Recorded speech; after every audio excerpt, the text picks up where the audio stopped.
video. This is just mostly a mic test. I want to see how also how this new display system is going to work because okay, this is looking horrible. I'm trying to fix a display issue I've been having with OBS at the moment, and so far it looks like it's not working. Let's say I'm going to scale it to window. Uh, and also, as you can hear, my brother's in the background. Let's see here. I'm about to turn this back to its normal default setting. You can still see stuff if you enter full screen. It's just that as I'm looking at the display right now, it seems like... See, now that some of the window is locked off, I'm trying to make the window decently sized. Let me check Firefox. Like...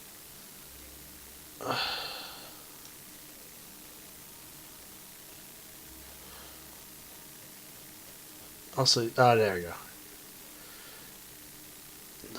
As we can see, there's the party and the new map that I'm providing them. Getting some messages. There we go. Luckily, you just can't see that. Let's switch back over to Windows so I can. Okay, you can see the maps fairly easily. Let's check out a dice roll, folks, real quick. I'll have Loyal roll something right now. Let's see here. Where is he? There we go. Let's have him, I don't know, just do a Eldritch Blast. Let's see how well you can see that now in full screen. It's going to be a slight delay. Okay, there's some still being taken off it. Let's change the size of the screen a little bit. There we go. We can actually cut off that bit, I suppose. Let's enlarge it a bit more.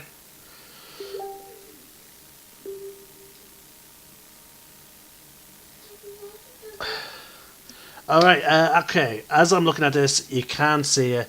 I'm going to now see how it looks on, what's it called? A non-full screen. Okay, non-full screen, it's a little bit difficult to read, folks.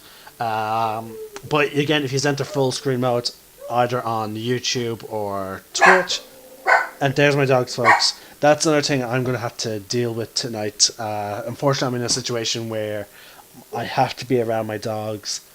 But anyway, if you get into full screen mode either via YouTube, Twitch, or whatever, depending on where you are watching this, if you're wanting to read some of the attacks that are being done, and see the dice rolls, you can see the dice rolls semi-clearly enough. The 25 is a bit blurry, so you may want to then enter full screen mode, which, again, I just checked. It does, in fact, become much clearer in full screen mode.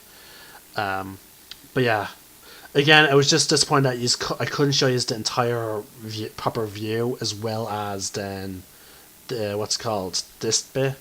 So yeah, I wanted to show you both, because sometimes it's fun seeing what the players roll. Now, I should warn you that at some point the dogs will get very loud, because my mother will probably be stepping in through the door. So yeah, I'll attempt to be fast and mute my headset as quickly as I can, so that way we can avoid it. Now, folks, I have some exciting news, D&D related. Possibly next month, depending on how things go, I may have another game I will be broadcasting to everyone. It will still be taking place in the same world, except it'll be a different group of players. Hopefully we have enough members. That I can then focus just purely being a DM. Mind you, though, this group rapidly grew to the size it is now, and you'll see what I mean. Once we get into it. Alright, I'm now just going to double check my audio now. So you will. Luckily, I turned off desktop audio, so there should be very little chance of feedback loop. I'm just going to double check my audio now. Okay, yeah, so that's working perfectly. And I forgot to plug in my headphones. So that's why it came through my speaker. So there will be a bit of a feedback, I'm afraid, until it stops hearing itself, that type of echo. But anyway, folks, I'm just going to mute my headset right now, and I'm actually just going to boot up. I should actually get a special image for the Lunar Guard. So let's see if I can set that up right now. Let's see here. Image. We'll say Lunar Guard image. Okay. There we go. Let's browse. Alright. Pictures. It should be in here somewhere. Lunar. Here we go. Lunar Guard Raven, Lunar Guard Mark 2.0. I think that's the one I'm using. There it is, folks. Okay. You should be able to see at some point. So yeah, this will be in future my new... Nope, I don't want to... Apparently that's affecting the entire thing. So yeah, we just want to make this image as large as possible. So basically, before the broadcast, I'll start the streams, and until the streams are, like, the players are completely ready, then I will, drop the image. Oh. Okay, I made it way too big now. There we go. See, this is one thing I'm really not a fan of for OBS, is when you're trying to scale things left and right, you just can't. For some reason, it has to also enlarge, height as whatnot as well. Alright, so actually, maybe I should just do that to a Firefox. Yeah, there we go. Let's get this image right in the center. This image was actually designed by our player, Mark. So, there we go. We'll just leave that there until we get into our broadcast. I would have liked to make it bigger, but then I risk losing more of the image. So yeah. So we'll just leave that there for now. Let's see here. Alright, we got one of our players. I'm afraid, folks, we're still waiting on some of the other players. I'm now going to mute myself, and I'll just leave you with that image. At some point, I will try and see if I can get a very long song to play during this, but I don't know how to. I wouldn't know how to set that up properly, I'm afraid, where I could separate my audio from my computer's. So yeah, I'm just going to mute my mic. Hopefully this would work. If not, then let's see here.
Alright, folks, I am sorry. We're running to a bit of a lateness. I will guarantee you 100% beyond a doubt that we will be broadcasting in the next 13 minutes. That is the timeline I give my players when they're running late. Otherwise, we start without them. Now, mind you, I only do this when we have enough players to actually play. But we do. We have players, so don't worry. We will be broadcasting. There's nothing that's going to stop me tonight, except for if something happens and all my players end up not being able to play. But so far, I have a definite confirmation that there will be players who are going to make it, and they'll be ready by half. So please stick around. I wish I had some non-copyright music to play for you all. Feel free to send me a message. I am looking at my stream right now. I can see the chat. So if you have any questions regarding Dungeons and Dragons or my channel, or just to say hi, I will reply. So yeah, I'm keeping an eye on that. Again, I do apologize. Please bear with us. Unless there's a question, I will now once again mute myself, because it's getting around that time where my dogs may get a bit anxious and my mother may walk through the door and they'll get all excited and yip yip yip yip. So please bear with us for another 12 minutes and we will begin. I do apologise.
Anyway, folks, I'll let you know more about the possible scenario that will be happening next month. Uh, one, it's another D&D game. Again, it's going to be set in the same universe as the current adventure, which means eventually, as the players progress, some actions may affect each other games. For example, this Lunar Guard's actions may say, like, they did something to upset a god, and this or they did something to the elemental plane of air, that may have an effect on the other party's adventures, especially if they happen to be doing something with the elemental plane of air, and vice versa. They're going to be taking place on different planes, so the chances of them interacting is limited. Again, the reason why I'm splitting the groups up is because it is too much, potentially too many players. And again, I wanted to create these groups so that players from people from Lunar Sport can play D&D or learn about D&D.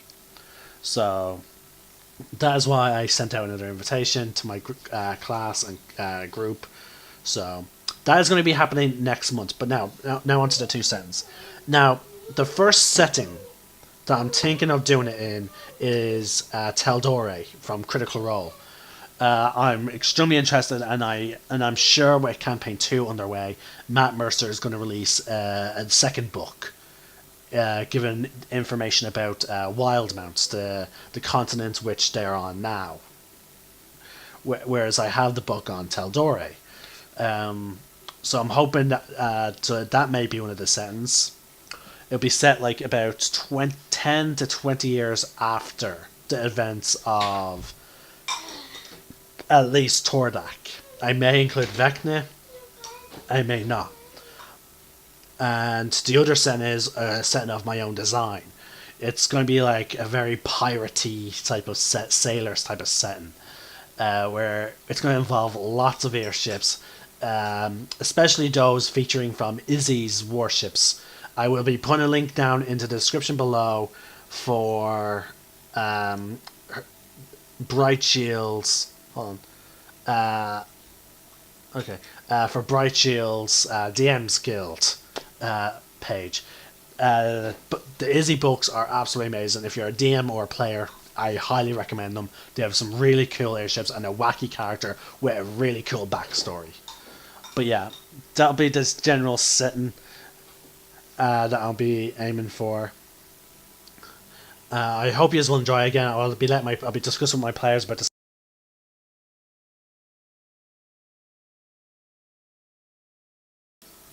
But yeah, I'll be discussing with my players about what type of setting it will be in the end. If they're interested in either the sailing airship one with some steampunk technology, magic mixed with technology, then that'll be what I'm doing. Or if they're interested in the Teldore one, which I know one of the people who may be part of that group, it does watch Critical Role. So again, let's hope. Again, I don't mind either which way I do. I have plans for both, but it will be next month. It will be set around this time next month, but not on the same day. It'll happen after I discuss with my players, or it happen possibly on a what was it, Wednesday, Saturday, Sunday. It'll happen around those 3 days. Most likely on a Saturday, just so that way it doesn't conflict with anyone's work times. But yeah, that's what I have planned. So again, I'll be launching a brand new. I have not decided a title yet, because these folks will not exactly be the Lunar Guards in the most conventional sense. Again, I'm still working on this setting. That's why I'm putting off till about a month, so I can buckle down and work on that. So there may be times where I may miss doing some videos. I'll still do my Lunar Sport videos. There's no question about that. But I may miss and the Lunar Guard videos. But there may be other videos I may let slip because I'm working on this new campaign setting. But it's going to be fun. I'm highly looking forward to it. But anyway, folks, that's all the information I have. Actually, I can give you a bit more information. Well, the first few sessions are going to be actually revolving around an empire. Now, this empire does not control the world. In fact, the world it's something that I read in the DMG, the Dungeon Master's Guide, that I've been a bit hesitant to do, and it's a concept called "the world is not known," as in like there's no world map in the next campaign setting. So yeah, the people that actually don't know what shape the world's in, which is going to be fun because it means then the campaign is going to revolve more about them just wandering around, getting into wacky adventures on different islands that I make up for for them to encounter. There will be other kingdoms that will show up. It's definitely since I was inspired by Izzy's skyships and whatnot. But yeah, the main thing that they're going to be focusing on, like where they currently are, is in the heart of this empire.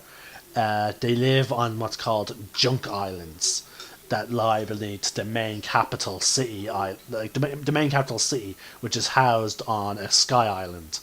Now, the sky island has like a giant diamond and also some sort of like steampunkish type tubes running underneath it that let out all their rubbish that just fall out either into the ocean or into onto these junk islands.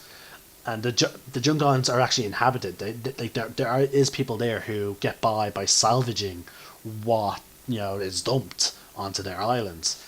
Whereas above in the city, there's also other smaller islands that are like in a gravitational rotation of it, connected by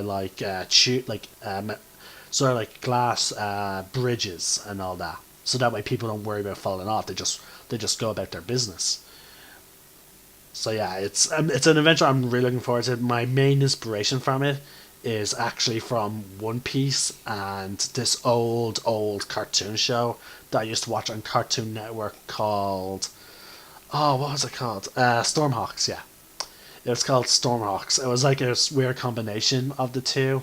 That's gonna be like, whereas Stormhawks was more like futuristic with like motorbikes that could then fly, and they use crystals like to power their engines. I am more going for D&D styled skyships, so it'd be more like traditional sailing boats with some more fantasy designs, thanks to Izzy's books. Like, but yeah, I'm really looking forward to seeing how this plays out.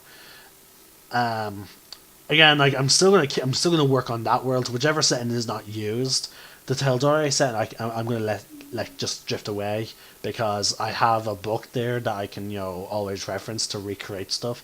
Whereas I'm even if I don't choose the completely custom world, I'm actually still gonna work on that because it's it's it's my first original world,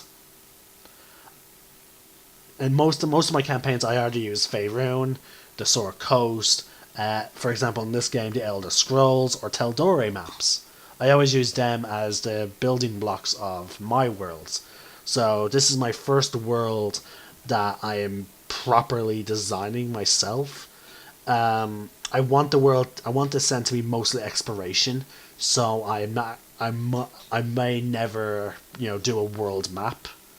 You know, I'll always just say to the players, okay, you marked down the charts to get back to this island. So yeah, so instead of having a world map, I'll be like, okay, he's marked down on his map. He's know he's travelled this long away from it. If the winds are good, so he's can travel back to it at this type of rate. So it's gonna be more. So it's gonna be more of an exploration than like, oh, here's your location on the map. Where do you want to go? It's gonna be more like, hey, which direction do you want to sail in? You know. But yeah, I'll be obviously keeping notes of where about which direction they're sailing to and how long they've been sailing for. But yeah, it's a concept I'm looking forward to doing. Like, it's a completely random world. That's going to be rich with random encounters, either got them docking onto islands or then seeing stuff swimming in the ocean, or seeing other skyships or other sail ships, or dealing with pirates. I'm looking forward to it. Let's see here, folks. 9 minutes until we get started, so I'm actually gonna stop right here, and I'll check up on everyone and see how everything's doing.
Okay, folks, it's time to begin. Mark has finally joined us, and we are ready now. Alright, Mark, we're still waiting for you on Roll20. Yeah! Woo! Now, Sorry, hold on. Oh.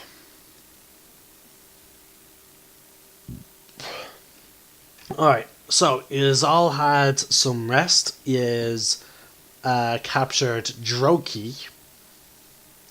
Yeah, the weirdo. Yes. um, yes, asked him whereabouts is the dragon egg and Mostly the me. Thieves Guild. Yeah. You start again. The general consensus is you're interrogating them.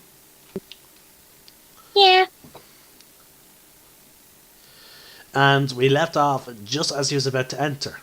Sorry, just as he was about to answer. Mm-hmm. Okay, who was the one who was holding him by the throat?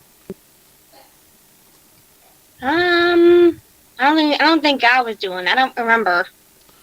I think it was Marcus. He's the one that did the final blow. Mark, do you remember? Are you still with us?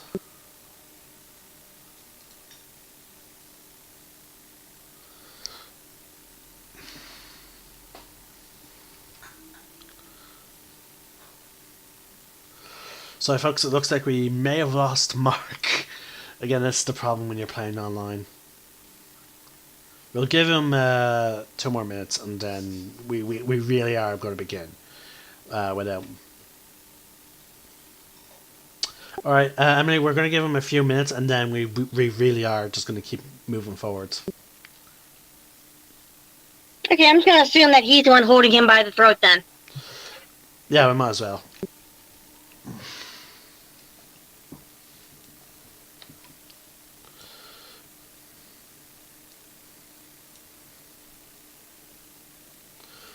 Alright, well, since a certain player is once again not here, I'm actually going to just remove their token. Okay. Oh, here's Mark now. Join us on Roll20. Yay! Woohoo! Alright, luckily Patrick still has uses of his autonomous state for him when he can't make it. Still waiting for that token though. Okay. Okay, so you asked him your questions. You effectively scared him. The Droki looks around. I'll tell you. I'll tell you. Well, then start talking. They're in this cave. Where in the cave, dummy? In the far back. Are you sure? Yes. Now let Droki go. Let Droki go. I think not. I think I'll have you lead us to the egg. And no funny business. Or I will feed you to my panther. No. Let Droki go. You let Droki go. Now. Mark, anytime now. Again, remember he has very bad internet, so you have to just be patient. Okay. Remember, his whole internet was completely wiped during the snowstorm. I didn't know that. I just remember that you guys told me that it was down a little bit. Oh no, it was completely gone. You didn't tell me it was like full blown out. Oh yeah, it was. Like, he couldn't do anything. Like, most of the time what we're dealing with him is just lag. Okay, Driss draws his swords. Well, I believe we could let him go. But this tunnel probably has like so many miles of like other routes and stuff. How do we know which one is which? Well, considering that the Durgar haven't discovered it yet, it's possible that it's not that large. Well, I'm still not convinced that it's a safe way to go. to let him go. What if Oh there are yes. traps? Well then, we just have to be careful, and I trust that your Wood Elf companion El can handle any possible traps.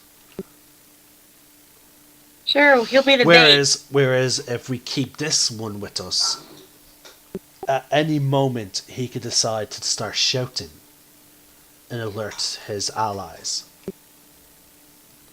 I see your point.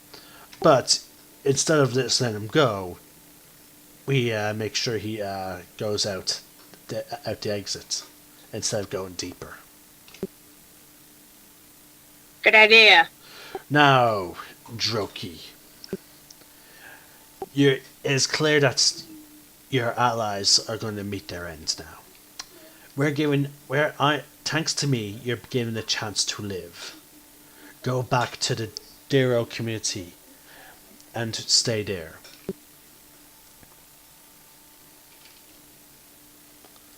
Yes, Jokey will stay there. Just don't kill Jokey. Also, keep in mind, he is clearly quite mad. True. He's a bit of a nut. Drist takes Jokey by the neck off of El and carries him to...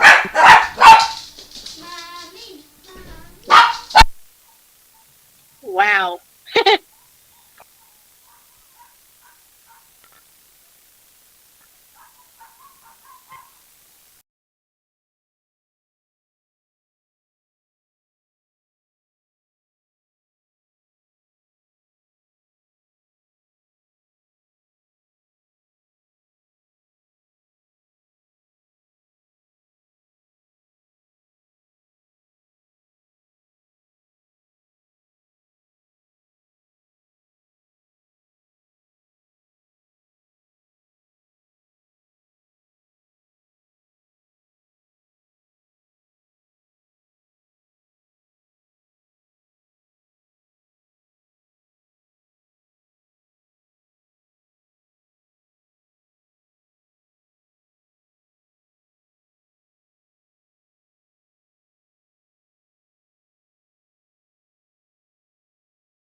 Sorry about that, folks. Again, as I said earlier, my dogs were going to go erratic when my mom got home.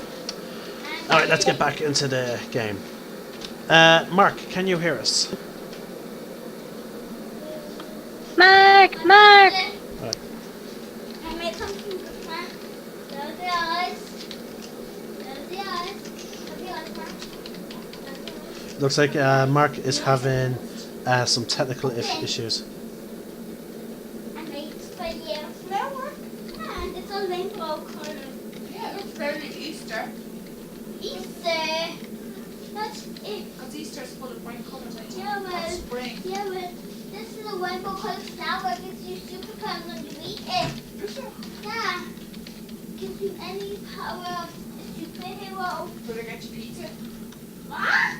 You better get your pizza. What? Did your brother...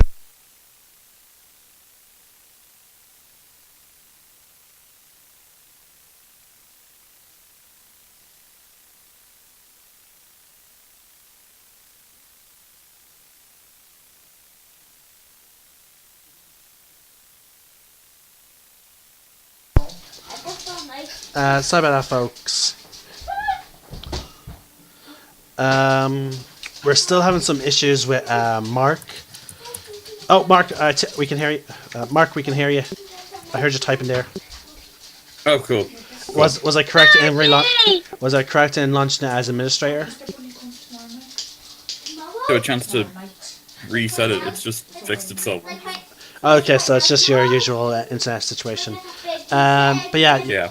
you might want to zoom out on Roll20 because again, it's fog You war. know, I saw that. It was literally, it wasn't letting me even in past the advertising. Oh, But okay, I'm okay. in now. It's cool. Okay, good. All right then. Anyway, Driss takes Strokey from your hands, and he ends up bringing him. He ends up bringing him to the opening of the fissure.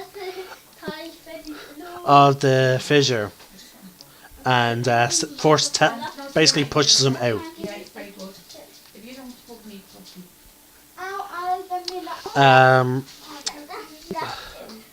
Yeah. Anyway, Logan, you need to calm down a bit. I'm gonna bring him up now. Put your phone, Logan. Sorry about that, folks. My brother was standing literally right behind me talking. Anyway, where was I? Oh yeah, he basically forced him to leave the tunnels where he is are currently located.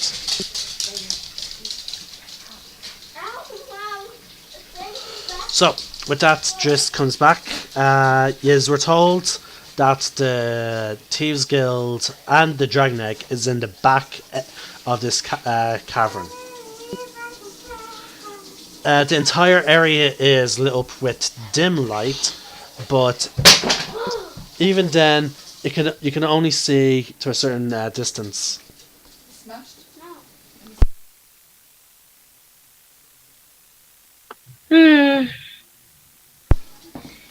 So, ready to go onward? I mean, Yeah. Why not? Okay. Come on, guys. You Let's see, go find an egg.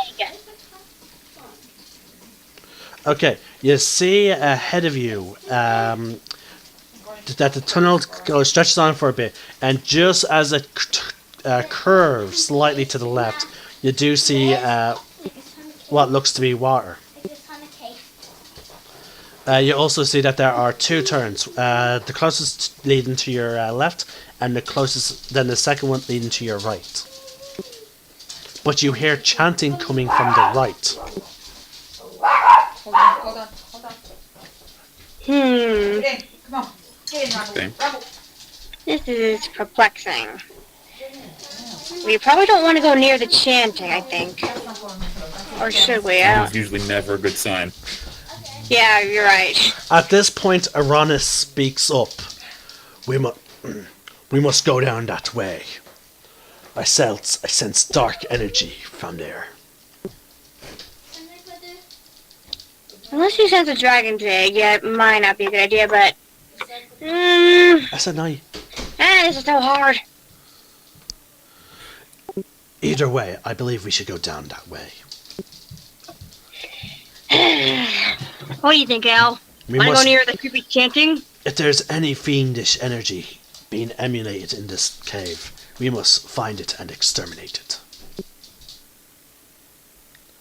I mean, screw it. Killing stuff's never been a problem before. Sure, let's go. Okay, so, are you sneaking, and what is the marching order? Al first.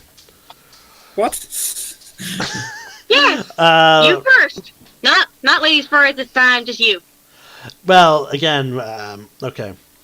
I think obviously me and Driss should be technically first. Because we are the melee fighters of the group. Alright, fine. I was trying to be funny, but okay. Actually, no, Aranis and Driss up in front. Because Patrick's character is a blood hunter who are, melee specialists. Then me, and then Mark can be next to me. And then you and Precious take up the rear. Good idea. Let's go, woo! Alright, I want you to give me stealth checks.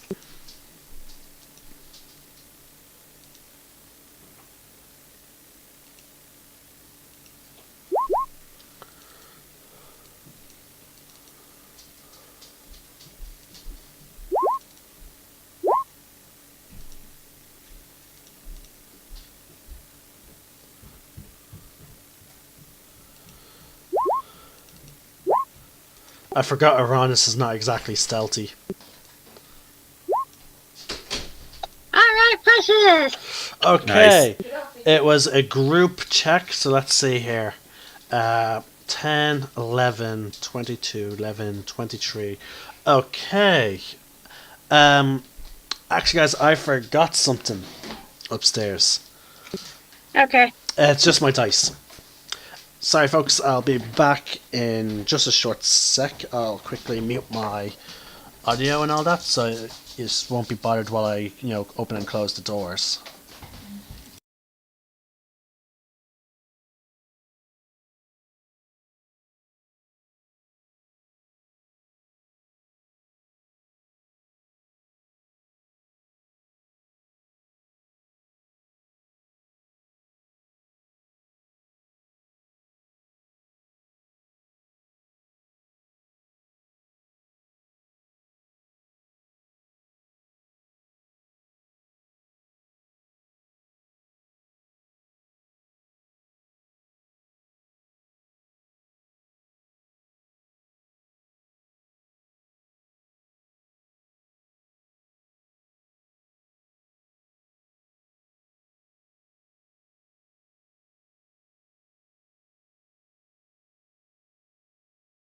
And we're back, folks. Sorry about that. Of all the things I'm at to having ready for today, I've completely forgot about my dice.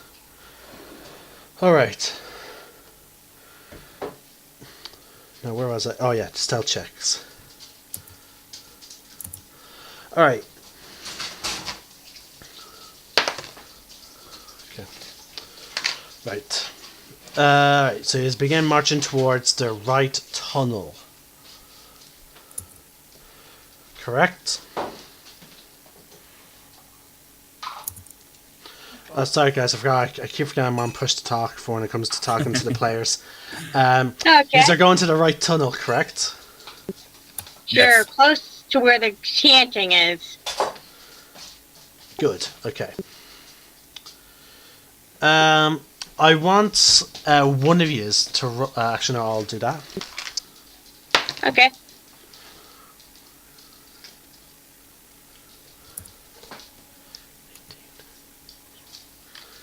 Okay.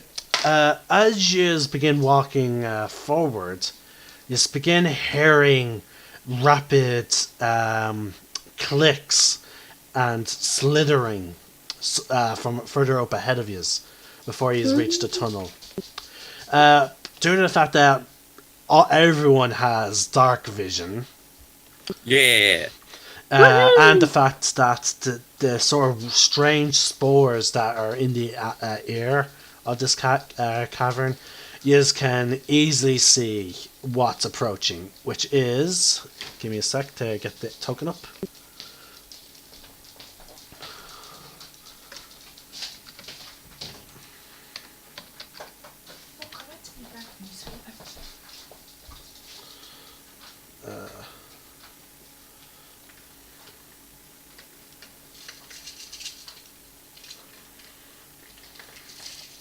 I hope it's not a snake. Or one of those live daisies. That's not exactly a snake. Also, you may want to zoom in on your tokens. Now, I would like to remind you that one square is... I'm ignoring the whole one square is 25 feet rule. So just keep that in mind. Because I'm at the scaling this map a bit bigger than I was supposed to. Are those dragonflies? Nope.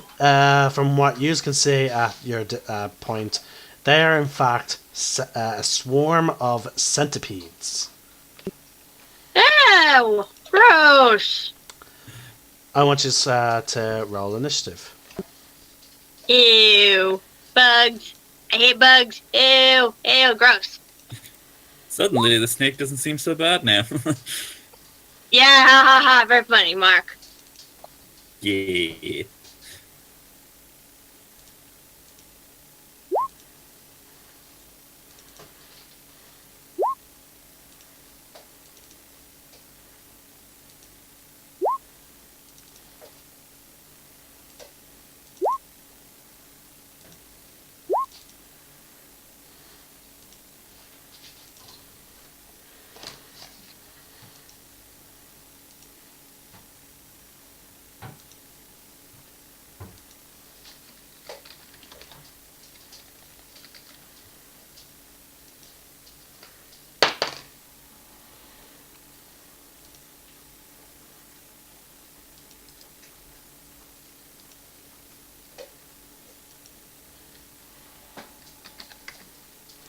Okay, let's see who's first.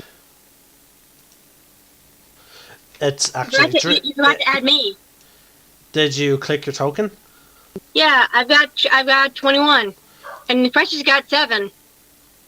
Okay. See, the thing is, you did not click on your token. You clicked on Precious, and you forgot to click onto yours. So you basically rolled for Precious twice.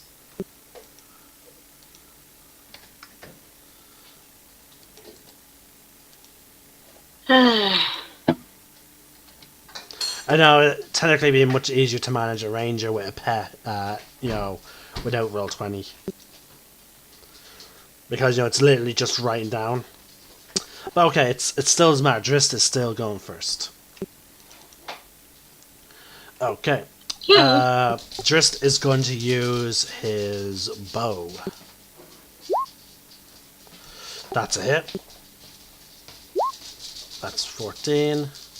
He gets another attack. That's a hit. And very quickly after a couple of quick shots, you see that he manages to get actually about 6 centipedes on each arrow, and the rest scatter, retreating back to holes and whatnot. Yay! No bugs! Thank God. No. No. Alright, so yeah, that was a very short encounter. Yay! I'm so happy because I hate bugs. I hate them. I hate bugs. No. They're so disgustingly gross. Okay. They all need to die just like the undead need to be dead. It's a shame that you happen to be in the Underdark where insects are aplenty. Don't make me throw up. Alright, so, just continue on your way. I'm going to say because the fact of how quick that was, Yuzarl is still pretty much stealth. Okay. Thank goodness. So you begin moving forward. And you now see this bit.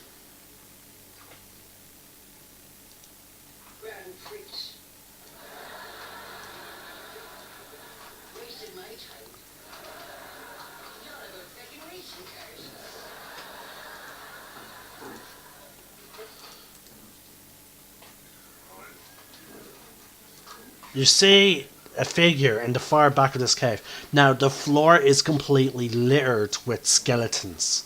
So much so that, for those of you that are experienced travelling, this will actually slow you down. There's that many skeletons on the ground. You see skeletons of Duragars, insects, what you know as Grix, and also Diro.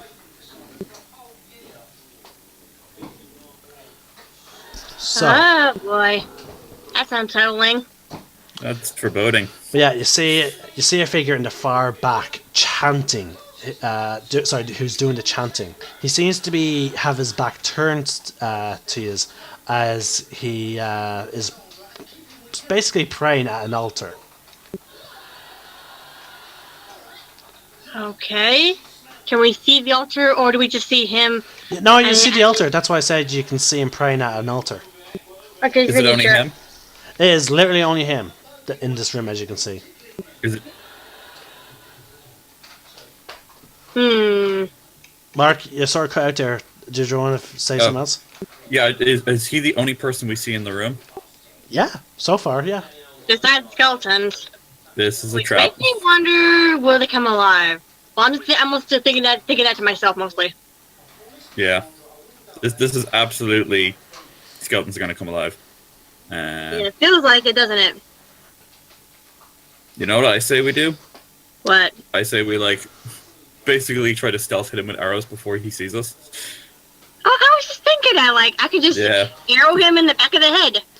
You can certainly try. Okay. So, who would like to... So, okay. Emily, you're our resident archer. Right. Would you like to... You can Yeah, go get ahead. myself together first. This attack will be with advantage, because technically it is a stealth attack.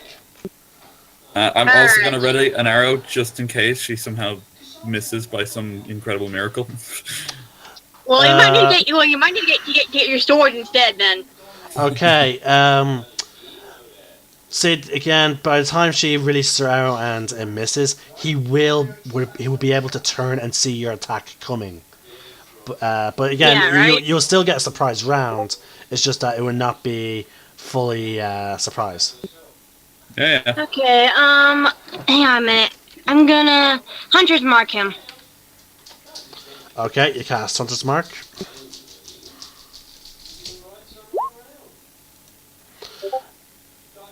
Uh, 26 is definitely a hit. Woohoo!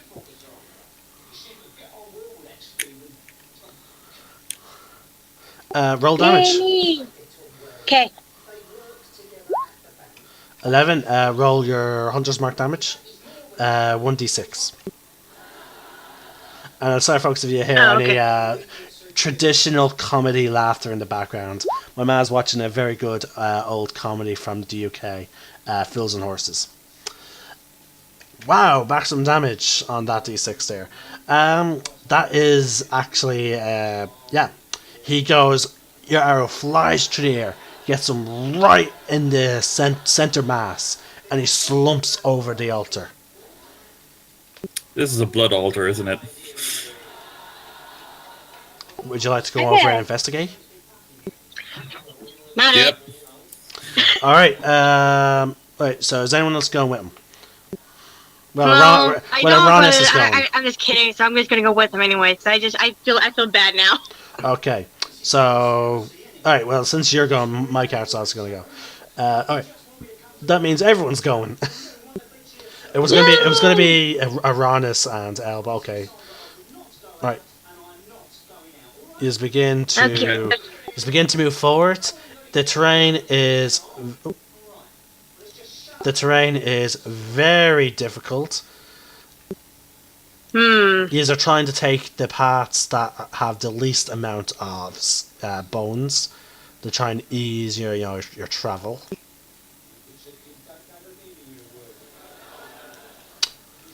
When suddenly,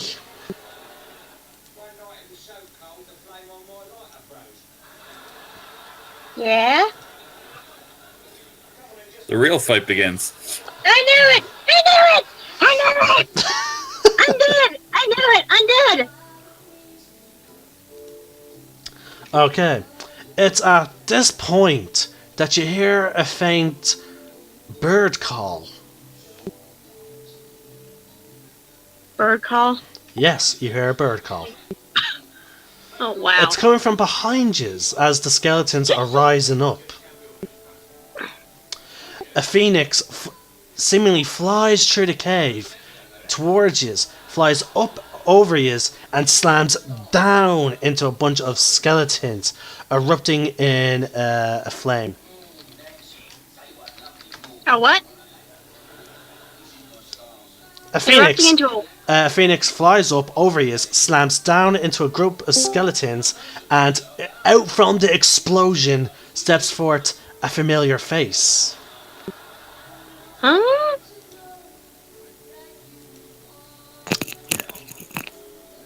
Surprise, bitch. Thought you'd seen the last of me. Who the heck? Oh! It's my girl. She's back. Surprise, bitches. Nice. What the heck? Surprise attack! I'm dead. Great. All No, right. it was genuinely great. Sorry, I couldn't hear you, Mark. But yes, it is Lux. She arrived in fashionably late, being several weeks, given the game's timeline, and she takes out not one, not two, but 6 skeletons. Nice. Look! I had a bit of Oh stuff to my god! Thank you! Yes! Thank you, lords! We're doing this in character, by the way. Yes, I am. Yeah. Fair enough. Fair enough. I mean, I had some stuff to do. Like, that mansion wasn't building itself. I hope we have a garden, and I Now- hope I get a really nice room. Now, I'm just looks, kidding. upon stepping out of your fiery entrance, you see that not only did you're surrounded by a room of skeletons that are skeletons, some of which are actually much larger than the average, being minotaur skeletons. You also see, like that. Oh, you took out a few. I mean, Oh, by the I way, did have- roll initiative, bitches. Whatever, man. We got a phoenix on our side. Yeah. are you still using Roll20 or Yeah, we're still using roll 20. logging in there? I didn't want to log in and like be online and ruin, you know. Yeah, me and Jess talked on Tuesday about her coming back, so I've been planning this. Excellent timing. And I'm after like forgetting where like everything is. So please, Yeah. please. I'm so glad Lux is back. Now we can have girl time. Yeah, baby. Yay! 'Cause I really need girl talk. Also, give me a sec. Oh my God. Where is it? Jesus Christ. Oh, here we are. Yeah. Also, you hear a roar coming from behind just now, and you see one of the minotaurs fully start rising as he gets ready to charge. When suddenly, an ebony armored figure bursts in with a giant sword, cleaving it in two. This is pretty epic.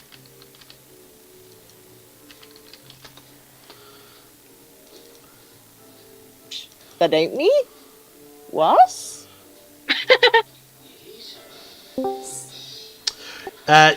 You see this figure, folks, standing behind the Minotaur.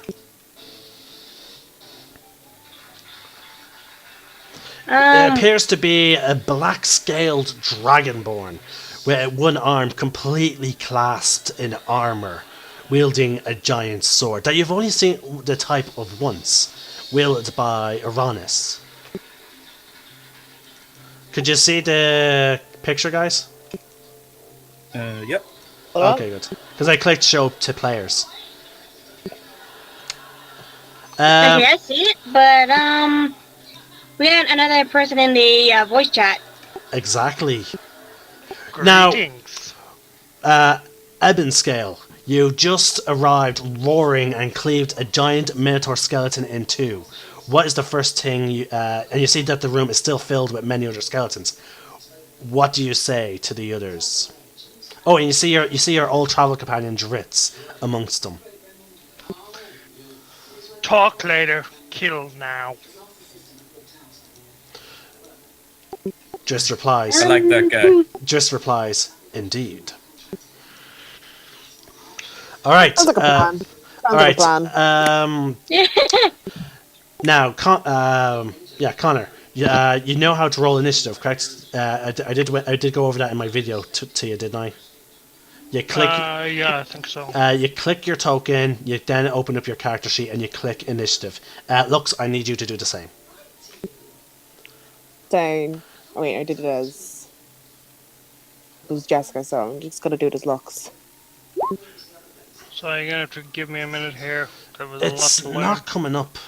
Oh, just on the results of the turn. Did you not click? Selected. Did you? Oh, hold on. Yeah, you have to click your actual token on the map. And... Hold on. We'll take your first roll. Luckily, it was both were the same. Where is it? Your token is... Oh, by the way, guys, I forgot. I'm using Fog of War. You may want to zoom out to the section with lots of red X's and illuminated. That would help. Yeah, Slightly. sorry about mentioning that to you, Jessica. There's Fog of War on, so you have to zoom out on roll 20. Yeah, I was kind of Yeah, I forgot. Sorry. seeing that. No, you're grand. Like, I keep zooming out. Oh, wait, no, here we are. Yeah, There we go. yeah, the area with lots of bodies. Are- Skeletons and undead. And Lux is in the center of a lot of X's. Yeah, I can see her. So if you can Oh, find, nice! if you can see your tokens, click them and then click your initiative. I did. Yeah, I know you did. I'm just trying to help out the new players. Hi, folks. That's me. I'm trying to figure this bloody thing out. All right, That's cool. that's It's not okay. that's not working for you. So I'm just going to add you to turn order and give you your 20 roll. We'll fix the issue later, Jessica. No, it's grand. All right, Outscale. You still struggling to find your token? No, I have the token. I just can't get it to roll. You have to then click on your character sheet, Okay. I have and that then here. you click on the initiative on your character sheet. Sorry, folks. Connor here is completely new to D&D, This is so taking me back to my first game. so he has to learn. He has to Yeah. relearn stuff. I mean, like, because like I haven't played in a couple of months now, so it's like, oh my god, what am I doing again? Ah! I also have to point out, because this is such a dramatic entrance, while we're still fumbling around with cheats and stuff, in my head, like, the Overwatch theme tune is, like, being all triumphant. What Overwatch? Da-da-da, Oh, okay. da-da-da-da. All right. Jessica, your entrance was better, Def. Yeah, than mine. Connor was actually watching us on Twitch, waiting for his intro. Nice. All right, guys. Actually, I should have been doing this while you guys were fumbling around with your initiatives. I have to add the skeletons. Ah! Ooh. Nice. Oh, L, these two are like facing each other right here. That's only because that's only the direction that they were facing when they were rising up from the ground. From up here, it looks like they're gonna fight each other to me. Looks like they're dancing. No, you're right. The Oh my skeletons. god, The you're right. skeletons are not dancing. God damn it. I know, but I'm saying it looks like it. Yep. But I know what you mean, yeah.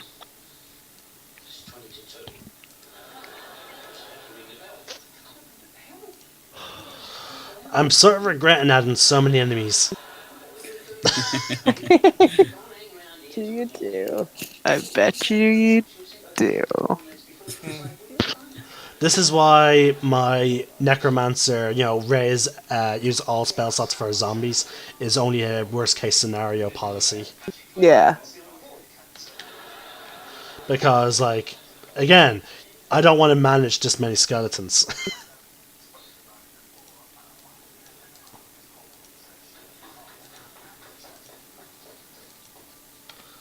Luckily, for the most part, they're all grouped up.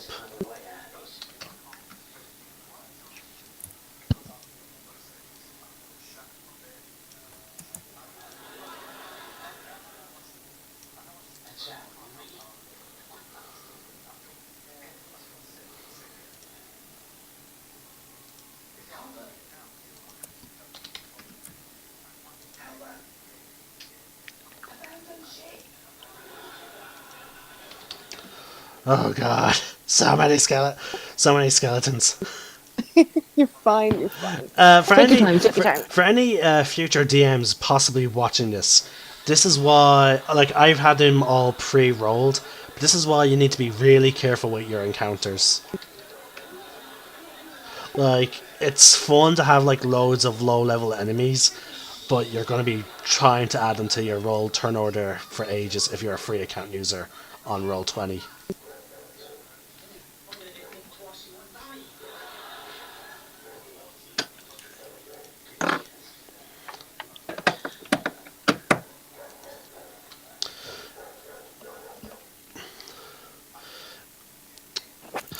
Mark, I'm pretty sure none of them can beat your what's it called? Your initiative. So just go on with your turn. Mark, they can't beat your initiative, so just go on with your turn while I continue adding them. Woohoo!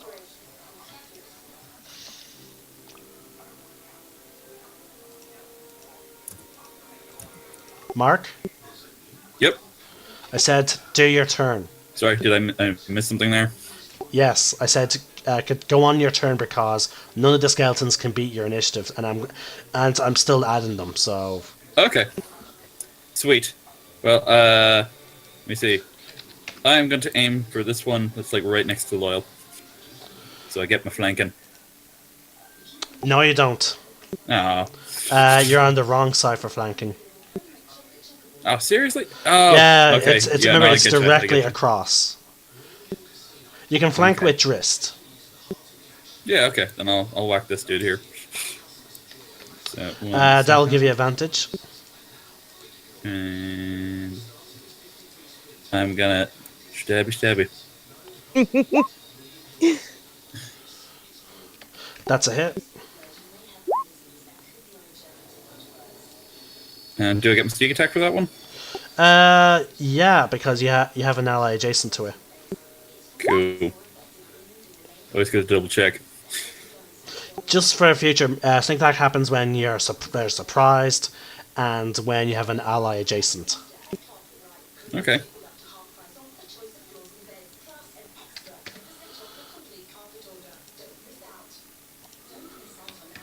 All the enemies are done.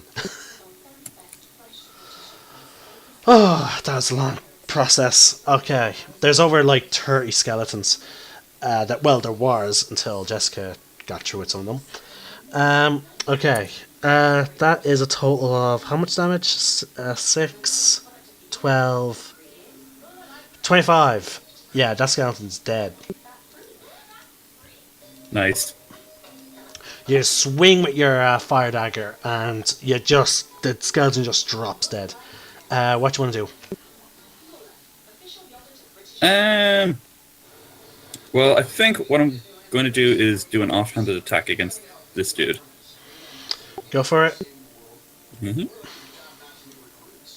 Sorry. Remember, your sneak attack can only apply to one target. Yeah. Yeah. Boom, baby.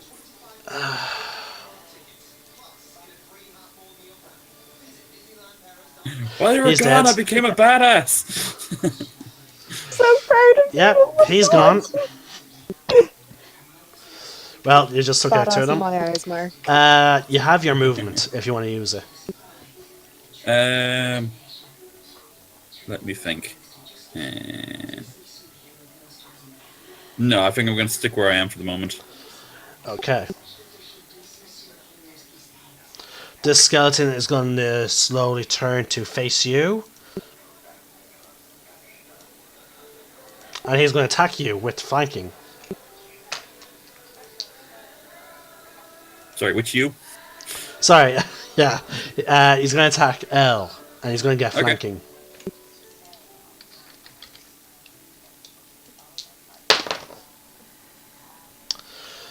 Does a natural 19 hit you at all? Let me see. Yes. Yes, it does. Take 4 damage. Okay. That's about it. Alright, Lunar, you are now surrounded by your preferred enemy. Oh, this is perfect. I get to use my new sword. Oh yeah, and your new sword is anti-undead. Yeah! She's got a lightsaber. Oh my It's God. amazing. Fuck off! It's incredible. Yeah, Yes, it is. on Discord, go to the handout section. You should be able to see her sword. It's Dawnbringer. It's literally a lightsaber. Yeah, normally I'm not a fan of Star Wars, but this one actually is pretty okay. It's pretty cool. It's freaking awesome. Okay. Beyond any of those things I've ever seen. Okay, please declare. Okay, you're hitting him. Click Dawnbringer. Oh, I think Dawnbringer gets benefits for hitting undead, like advantage or whatnot. Yeah, it should. Nice. Let me just double check that.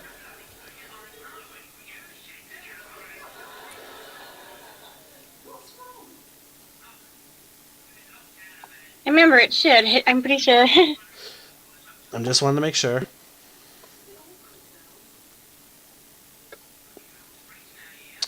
There is a section for all magic items. Hold on. Yay! There we go. There's a whole section on Dawnbringer.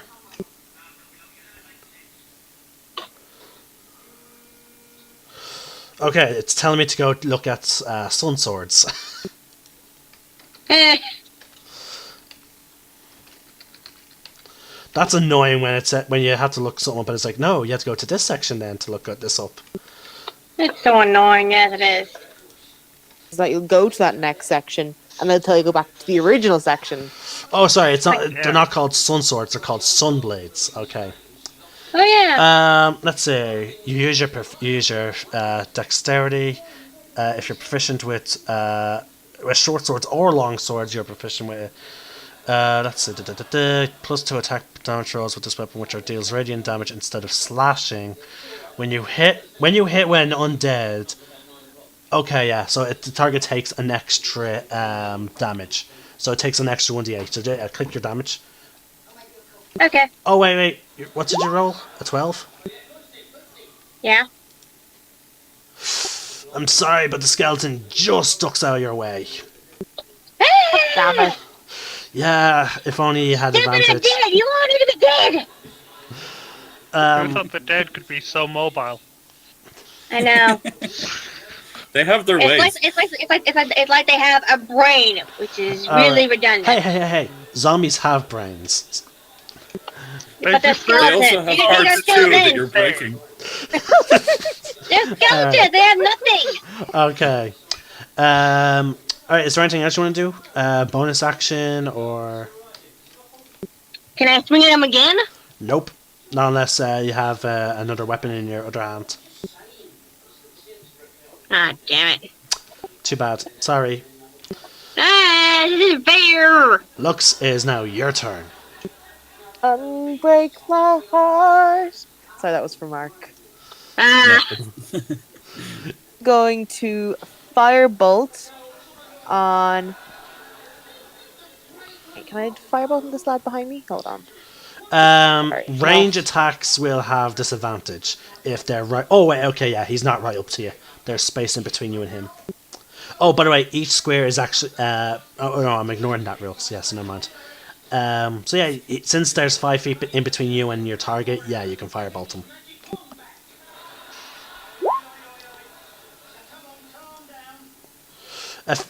A 25 hits. Roll damage.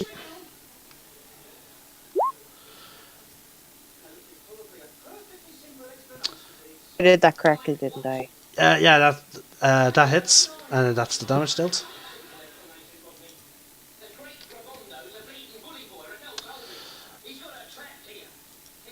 Remind me at some point. Oh yeah, you're level 4, not level 5. Damn it. Once you reach level 5, your cantrips actually scale up, so they actually get stronger. On my character sheet, I'm still on level 4, so. Yeah, I forgot you're level 4. I was like, hold on, she's level 5. She's supposed to be doing more damage. I was like, no, wait, choose. Alright, it's now a skeleton's turn. He is going to clamber over his allies towards you, Lux. Just going to move the dead bodies out of the way. He does not get flanking because you killed his buddies. A natural 17 hit. Would a natural 17 hit you? I would like to remind you that if you have the shield spell, you can block it if you want to use it. I don't know if I do have shield spell. Click spells.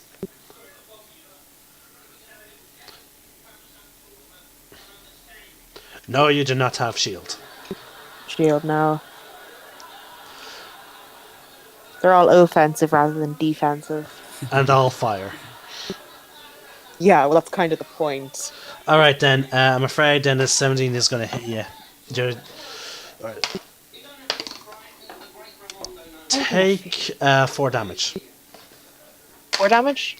Yep, 4.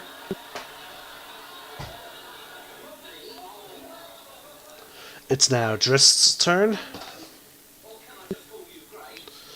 Driss is going to hit this target.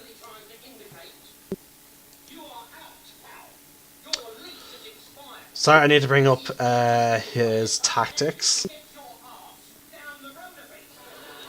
I'm so glad they actually gave you his character sheet so you can use him as an NPC, but they also tell you how does he spend his turn.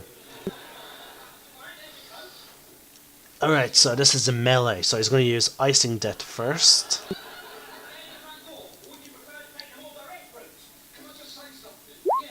That's a hit.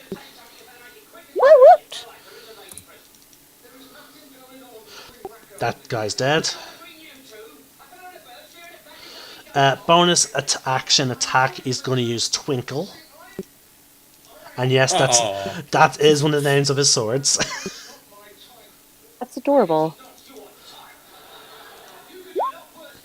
That's Tell me a hit.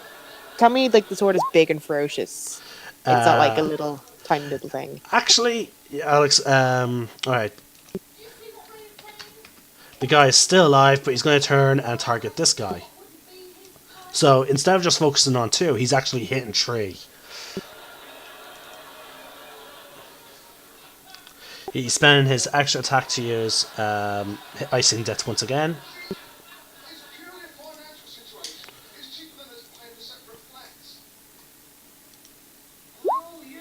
That hits.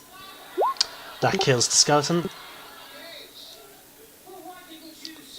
Actually, no, it doesn't.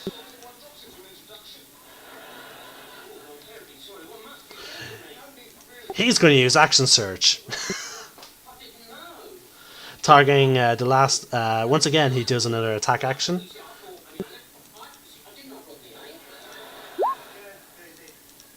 That hits. Skeleton's dead. The power of a fighter. All the attacks. He's going to hit the one that survived his strike again with Twinkle. That's a hit.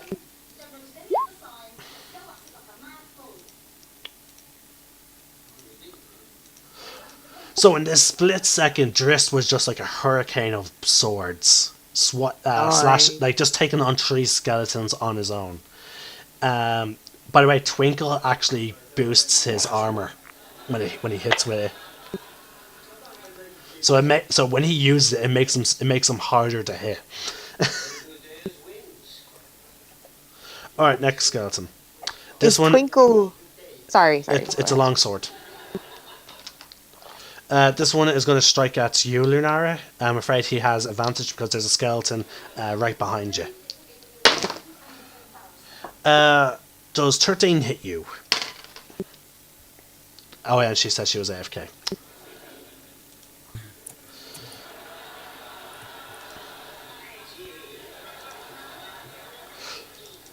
Lunara, with her Sunblade, parries. Alright, this one's also going to attack Lunara with advantage. Oh, come on! I'm Help, hoping to quit come back laughing too. and come over here and help me! I'm afraid, natural 20. Oh god. Emily, I'm sorry, but you will not believe me. On the double maximum outcome damage roll. That is 14 damage. Am I dead? No, actually, no. Luckily enough, it was half your health, though. That's not good. That's not good I'm at gonna all. die! I'm gonna die! Ah! I'm freaking out now! I'm freaking out! Oh my god, I'm gonna die! I'm gonna die! It's getting I blame you, flashbacks. Jason! I blame you! Too many enemies! Dude, it's not funny. I really am freaking out. This guy is going to strike at L. Ah, karma. He does not have flanking. Natural 17. That hits. 7 damage. Okay.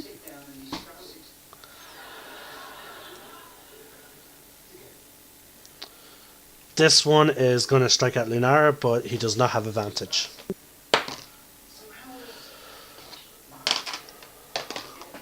6 damage. Emily, it's not looking good for you. No. If I die, I'm gonna strangle you. Ebon Scale, it is now your turn, and you hear in your head. Strangle the dice. Sorry, Ebon Scale, it is now your turn, and you hear in the back of your mind, kill, kill, kill. What do you do? Basically, forgive the novice, but I'm trying to get to here. I'm trying to get to the enemy, so I move. Oh yeah, obviously. Okay. The way you move is you click your token and you just drag them to where you want to go. If you're okay, yeah, you just go forward towards the next large enemy. Yeah. Actually, a little bit. Okay, a little bit. Since you're new, I'm going to give you. I'm going to try and help you out. This would actually be a perfect situation to use one of your weapons' special abilities. Burning hands, but obviously angle it so that you don't hit Lunar. Please don't hit me. Again, it's up to you, but it's an AOE spell that can deal lots of damage, or you can use your Brett weapon.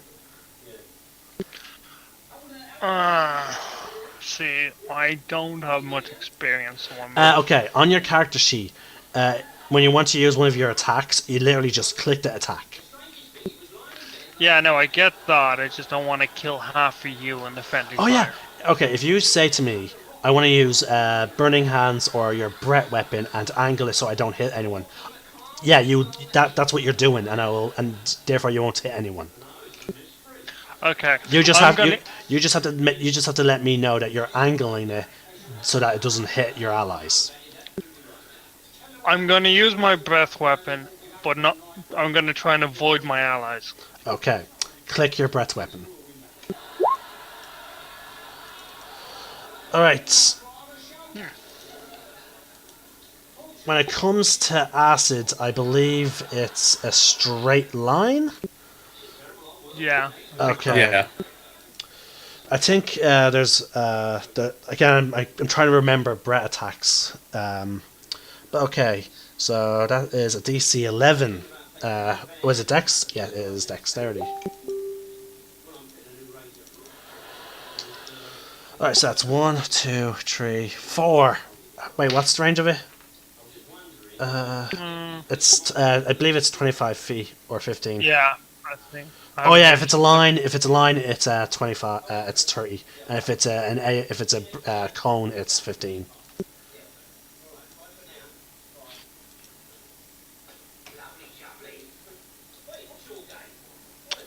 Hold on, something's gone wrong with my thing because of my push to talk button. Alright. Yeah, it's one of the main issues I have with Roll20 and using push to talk.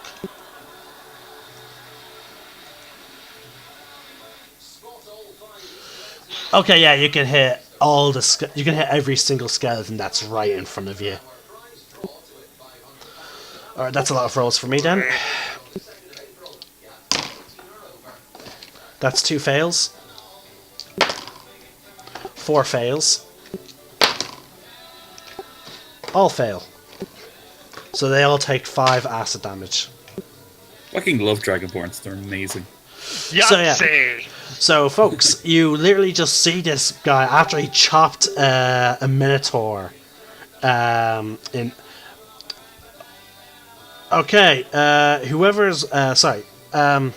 Hold on, guys. I'm being messaged by someone who is clearly knows I'm in the middle of a broadcast.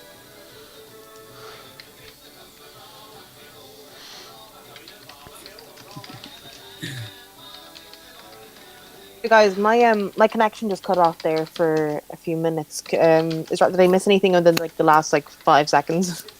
I'm gonna die. Somebody's apparently messaging Jason. It's Dale. I see 2 new people. Who are they? In the Discord thing. No, he's using No, Facebook. Facebook Messenger. All right. Okay. So yeah, you all just look at and saw this black scale, large dragonborn cleave someone a skeleton minotaur in two, and then just inhale and opened his breath, unleashing like a spew of blackish green acid. Nice. Mm-hmm. Nice.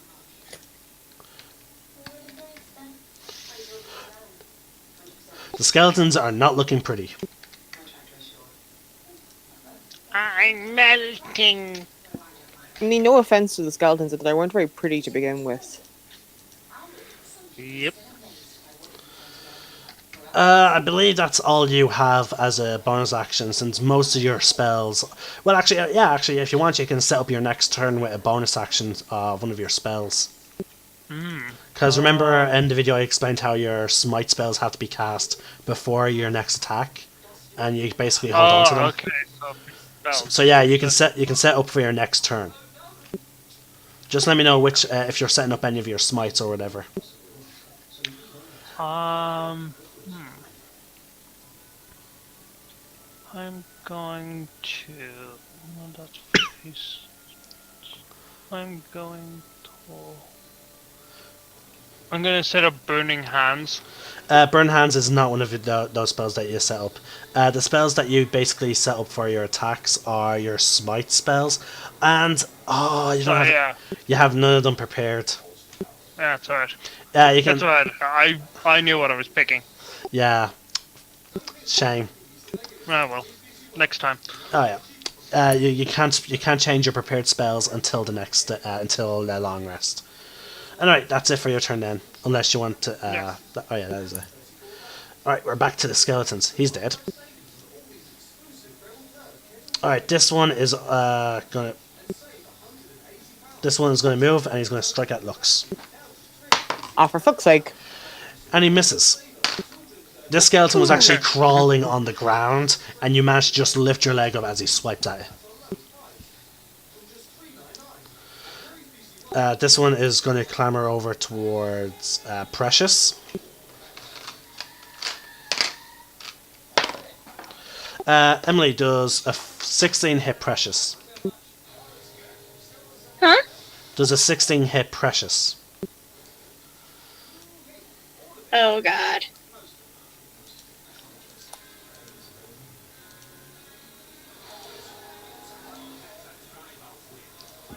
Let me know if it hits.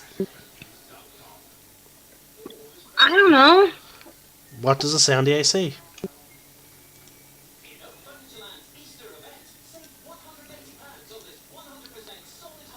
AC is 14.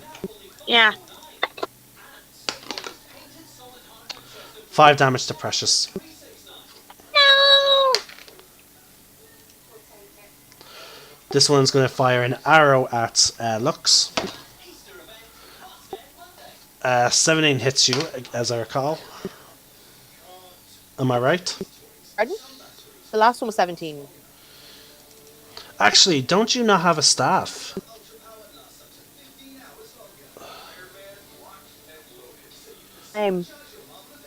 Hold on.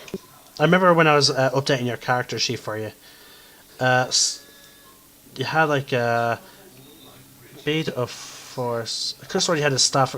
You have a ring of protection, which raised your AC.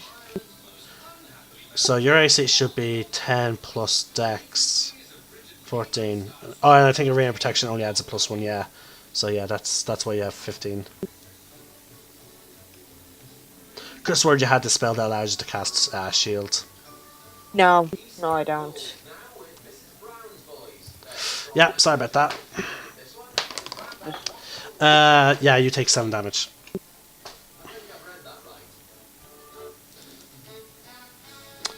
Jessica, do you hear me? 7 damage, isn't Yeah. it? Also, remember, when it gets to your turn, you actually have an ability that amplifies your fire damage. Your mantle. Alright, this skeleton's going to shoot at you again. It misses you. We're now on to Loyal.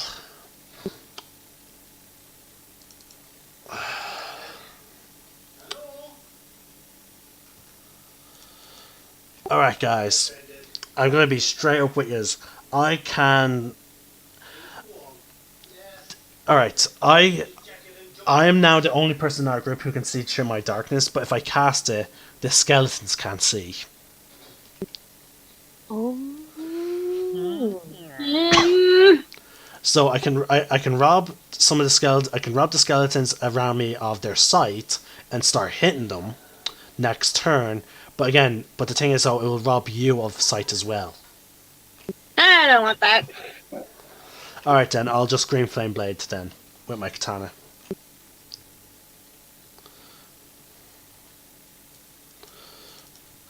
All right, I'm going to target two that are flanking. I'm going to target this one, and my green flame blade will bounce to this one.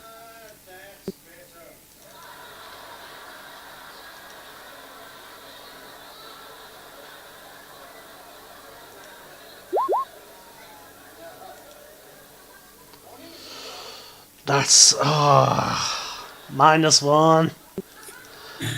The curse of green flame blade persists. Yeah, my I'm gonna katana. die. My katana goes out of my hand, and because it was my packed weapon, actually no, it hasn't been long enough for it to disappear. So my katana just goes out of my hands. Loyal is now weaponless. Oh my god. Yeah, apparently he lost his sword. I rolled a natural 1. This one's going to fire at Loyal.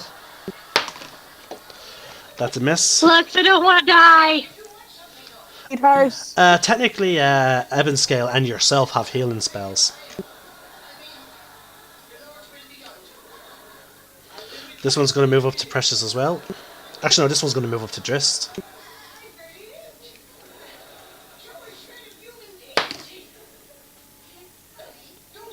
14 misses him. I feel like we're forgetting someone's turn. We are. We're forgetting Aranis.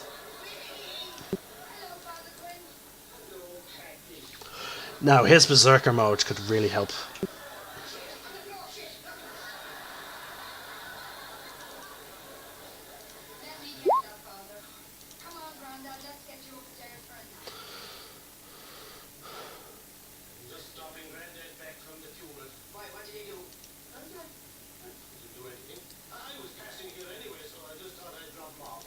Okay, that's strange. Apparently he's not been added to the turn order. Oh, there he is.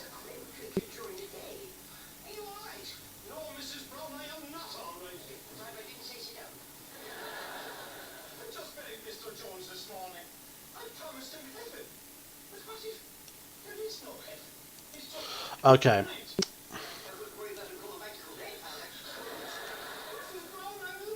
Next up is a guy who's going to also strike at Loyal. Sorry guys, I had to fix Patrick's character. I'm fine, don't worry about it. That guy missed. Next one. This one's gonna take a shot at L. You can try. 14. Ha! It misses. Alright, so how would you like, with your dagger, you could either dodge or you can sort of like deflect with your dagger. No, I'm just dodging. Okay, fair enough. Alright, it's now Precious' turn. Precious has 3 skeletons she can strike at. Who is she targeting? Let me think. Jesus Christ.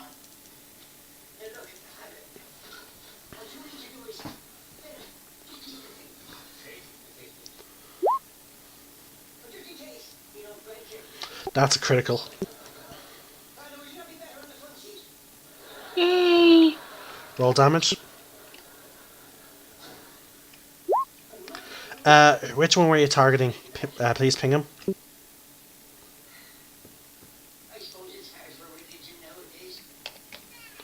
He's still alive. Ah, damn it. Now this big guy is going to strike at Aranis, the Minotaur skeleton.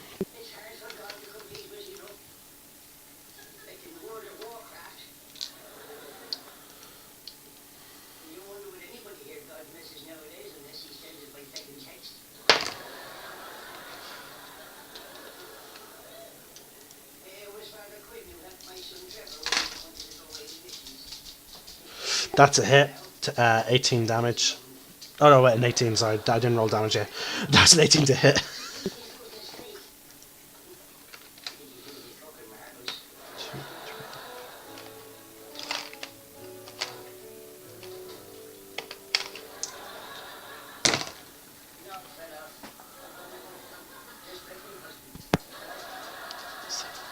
Actually, okay, it actually is 18 damage as well. The Minotaur rolled two 18s.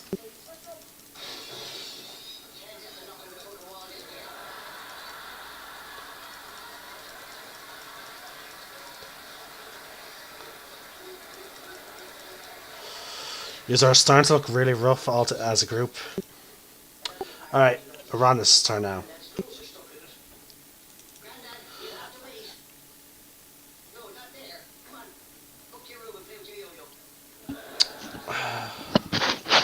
Okay, first off, let's see, is it bonus action? Alright, as a bonus, no, he's not going to do that.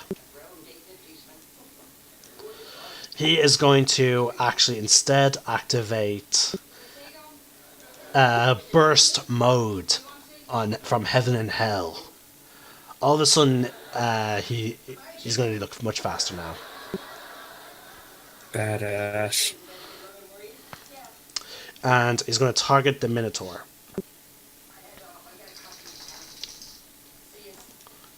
So first comes Heaven.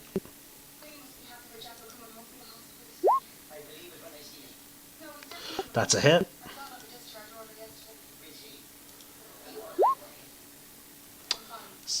Seven damage. He gets to automatically attack with his offhand.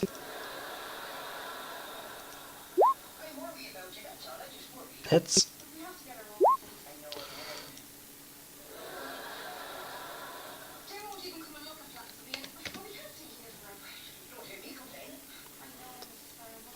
And he also gets a bonus action to attack with an offhanded weapon.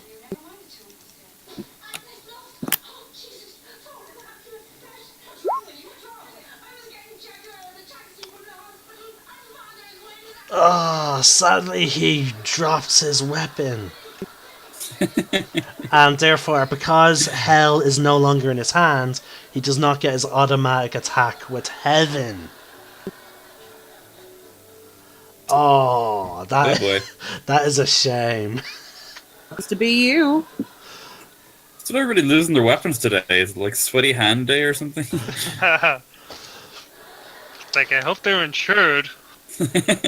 Alright, it's going to be the Minotaur's turn. Okay. The Minotaur just barely misses Drist as he swings his grey axe down. The Minotaur has a name. Don't ask me what it is, but he has a name. It's Steve. Steve the Minotaur. And he died valiantly. Yeah. The skeleton misses Lux.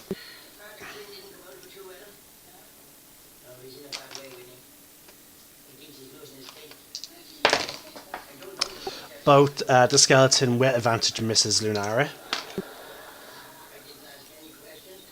It's now the Minotaur's turn. He's going to turn around and swing at you. Ebon scale. A 6 is not going to hit you. L, when it gets to your turn, you notice that actually something strange is happening with the skeletons. It seems that several of them seemingly go inert. Okay. Do it again? Several of the skeletons go inert. Like they're not moving anymore. Wow, a total of 6 of them go inert.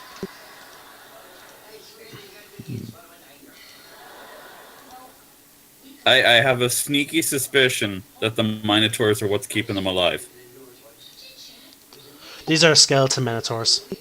Yeah, that's the one. So yeah, many of the skeletons, particularly around Lux, seem to just drop dead. Well, more dead. All right. Double Well, dead. all right. Well, it's your turn now, Al. Okay. What do you think? I am going to summon my mask and go invisible, Okay. and I'm gonna attack this fool here. All right. Attack with advantage. Okay. Give me a second. Now, keep in mind though that you're using up one of your charges for invisibility. Yeah, that's fine. Honestly, I just wanted to avoid attack of opportunity. Oh no, they'll still get attack of opportunities. Damn it. But you're not moving, are you? No, I did want to move up to beside this dude. Like, so that I'm flanking with this dude. Oh, okay, yeah. They will get attack of opportunity, but with disadvantage. Yeah. Even if I'm invisible? Yeah, even when invisible, it just means they have disadvantage. Okay. How many are you moving out of? Please move your character. Oh, one. Actually, no, you're not. None. You're still in okay. his. Look, you're still in his melee range. In that case... So yeah, you still have advantage if you're okay. still invisible. Oh no. Yeah, I am. Sadly, there's no advantage plus. So if you want, I'll let you take back that charge, because you would already. I'll take back the charge. Yeah, because you would already have advantage from being flanking. Okay. Well, guys, your kill score at the bottom of the thing is really growing. And because this dude is flanking, do I get my sneak attack? Yeah. Again, Cool. you have two allies within 5 feet of the enemy, so you will get your sneak attack. Keep that in mind. You don't need to be flanking. It's literally if they're 5 feet of an ally. Okay. Okay, so let's see. That's 7, 10, 22. Nice. How's he looking? He's looking okay. Would you like to swing again? Yes, I think I will. Okay. And... That's a hit.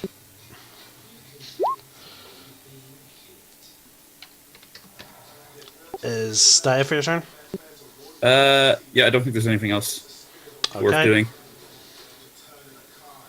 He's dead. Lunar, is now your turn. You're still surrounded by undead. And loyal. Emily? Sorry, hang on a minute. Okay. Jessica, you are next. So try and plan out your next turn. Alright.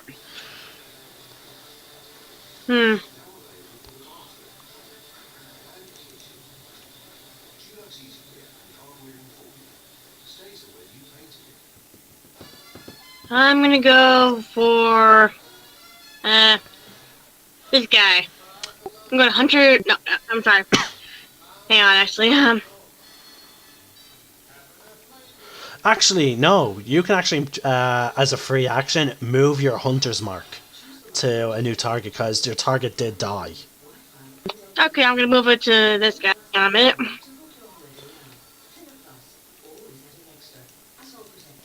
Alright, so you move your hunter's mark to him. That's a hit. Woohoo! Roll damage. Oh wow, and there's the radiant damage. Oh wow. Undead really don't stand a chance once they get hit with Dawnbringer. They really don't. Like, look at that extra damage there. Yeah, he's just dead. Oh, thank God! Yeah, I need to check Sunblades, because that damage must be off. Like, Well, it's really not like you put so many skeletons that I would die.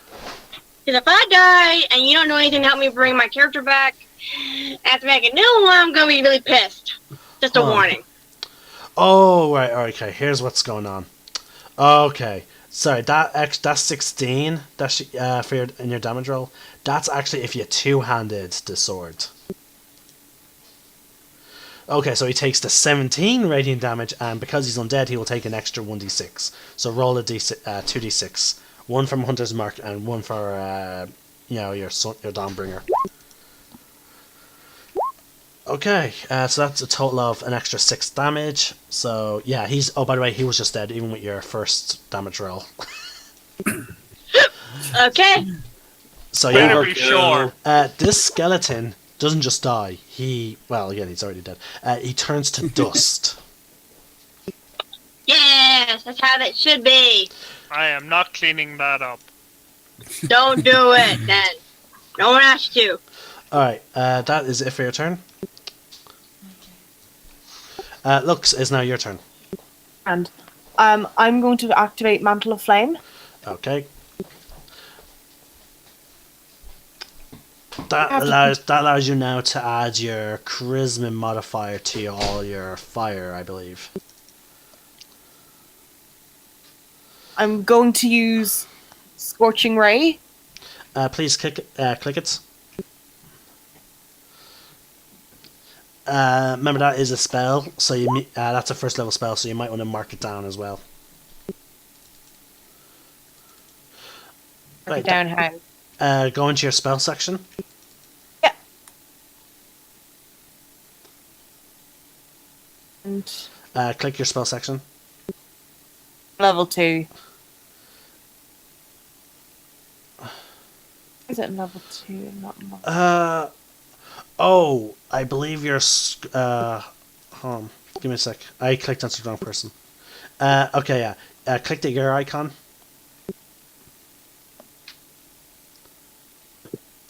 You don't need to click that bit. You see where it says tree next to your tree. You just click the arrow next to that, and it goes down to 2. So you have 2 second level spell slots left. That means you now fire 3 beams. Okay, the first one hits. Roll damage. Oh wait, who are you targeting with your first beam? I'm targeting here. All right, that's a hit. Roll damage.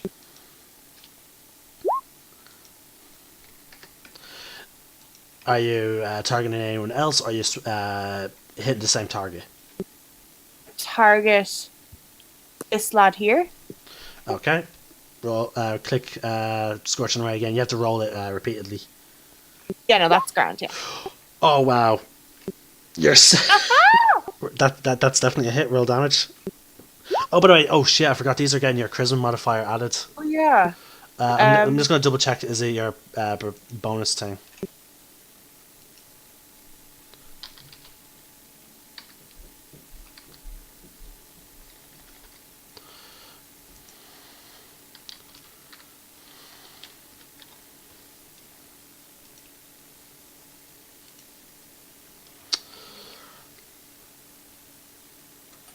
Let's just double check this.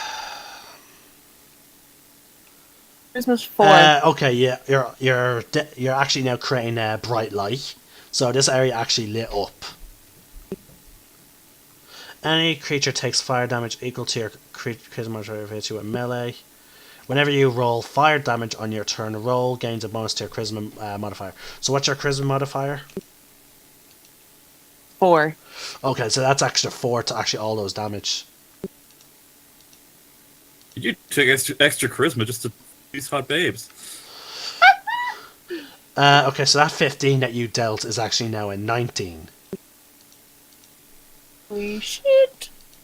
Friggin' sweet, yo. He turns to ash. You literally vaporize the skeleton. Last beam. With this lad here. Okay, go for it. Roll damage. Roll attack.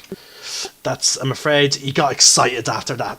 Yeah, you fire once, and then you somehow somehow you get an overcharge with your second one. Just vaporize it. You get all excited, start laughing, and your excitement shakes your aim a bit, and you hit the wall just over him. Okay. Oh, he's dead. Now it's back to Gist. Alright, Drist is going to attack the same pattern again. He already used his action surge, sadly.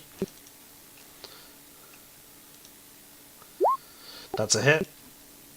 That skeleton's dead.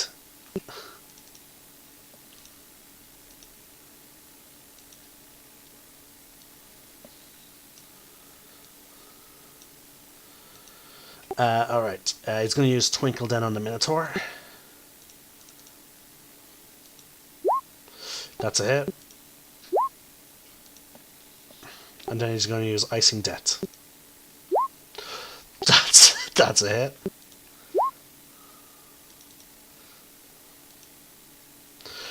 That's 12, 25, 28, 29, 35 damage. Alright, that's it for Just. It's now the skeleton. He's going to hit swing for Lunara. And he still has advantage, because there's still an enemy directly behind her. And he misses.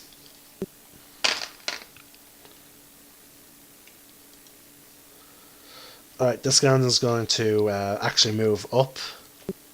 Get a strike of opportunity from Lunara if she wants to use her reaction. Emily, do you want to swing at the skeleton that moved away from you? Yes. Swing. Okay.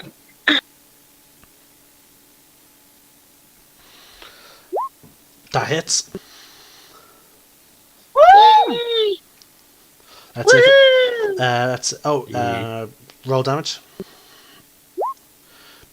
Yeah, I'm assuming you're one-handing your Dawnbringer. Yeah. That's 12. Roll it. It's an undead, so roll an extra d6. Okay. He turns to ash as well.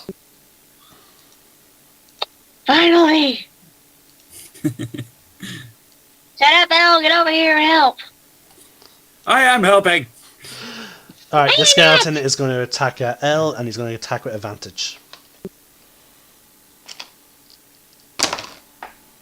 Natural 17.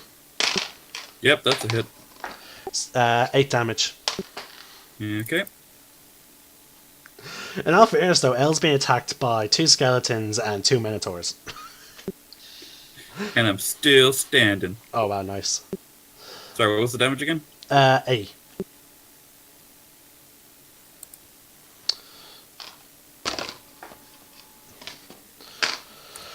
Another skeleton's going to swing at Lunar, which you see, but you manage to block with Dawnbringer. You hear Dawnbringer say into your mind, "Do not worry, mistress, I will protect you."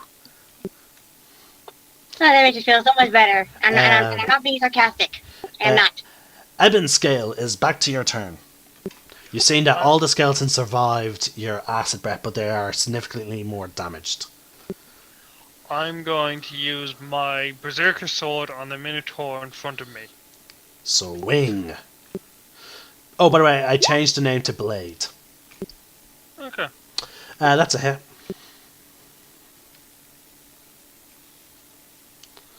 Roll damage. Oh, yeah, sorry. To roll damage, I could have showed you in the video. You click the name of the attack in the chat box. Okay.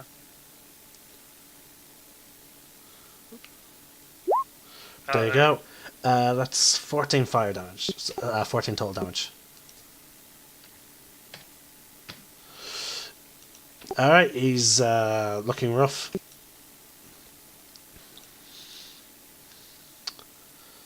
His turn's over. Alright, this one's going to swing at Precious.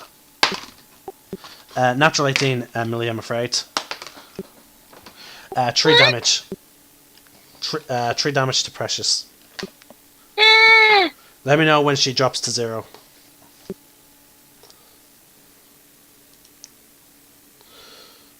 I have no idea how to keep count of this.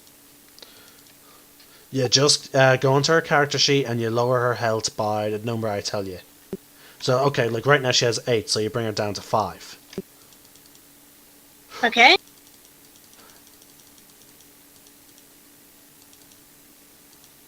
Oh shit, that was the wrong character.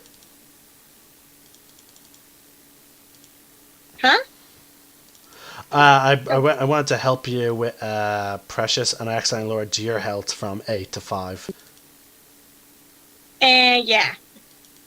So I already like lowered hers to 5. No. You have. She took 3 damage, so she's actually on 19.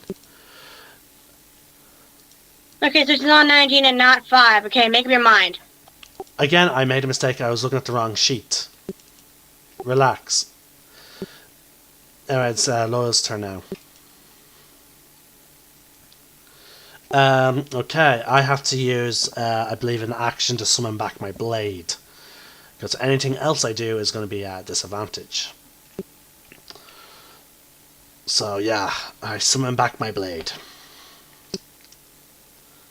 That is it. Smooth. Actually, no, actually, it would have dropped just at my feet, so actually, yeah, I just pick it up. I'm trying to be a bit more merciful with my natural ones.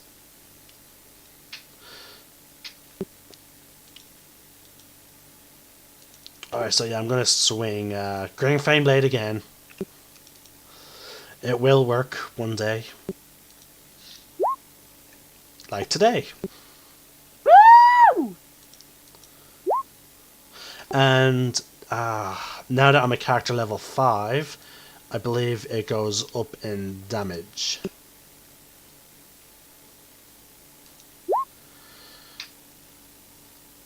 Yes, it does. So now my normal attack deals 1d8 fire. So the person I hit now takes 1d8 fire damage, and the person I hit now takes an extra d8 as well as my charisma modifier to his fire damage.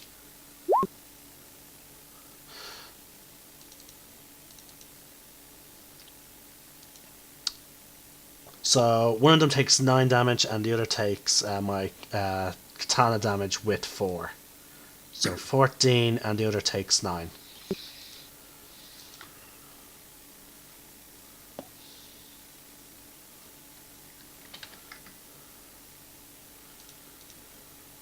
He's dead, so the one that hit Precious last is now dead.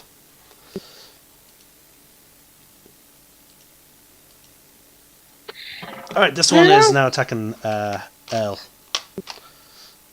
With advantage. That's it. Well, good thing I got that necklace then. I can always re-summon her.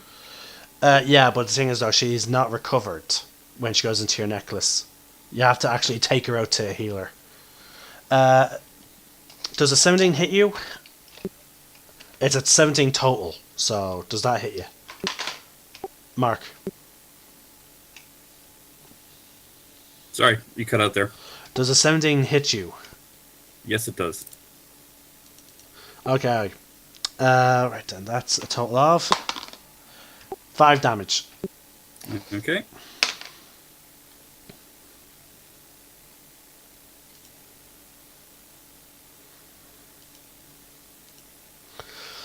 It's now Precious' turn. She's in range of 2 enemies.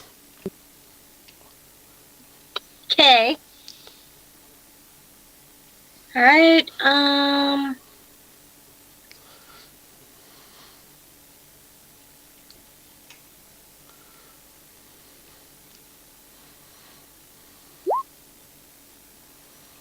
That's a miss.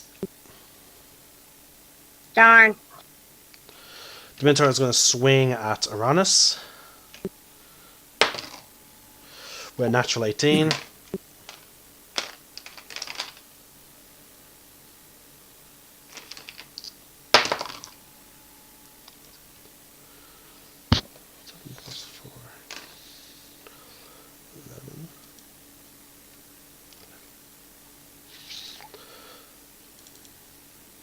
Uranus is looking very rough.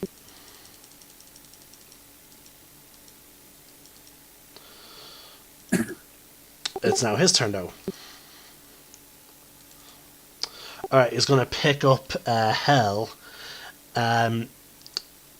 He's not. Luckily, he already activated burst mode, so he's still under its effects. So he's now going to just unload everything on this one Minotaur in front of him. Actually, no, bonus action. You know what? Just in case it hits, he's going to use a bonus action to ignite Hell with his Crimson Right. Actually, what's his Crimson Right? I want to be thematic. I get you. Let's see, his Crimson Right is Right of the Dead. No? Did he not mark which is... Oh, he never marked it down. I think he chose Ice, though. To be thematic with... no. He chose Fire, I believe. If I'm wrong, he'll let me know later. So... Okay. So...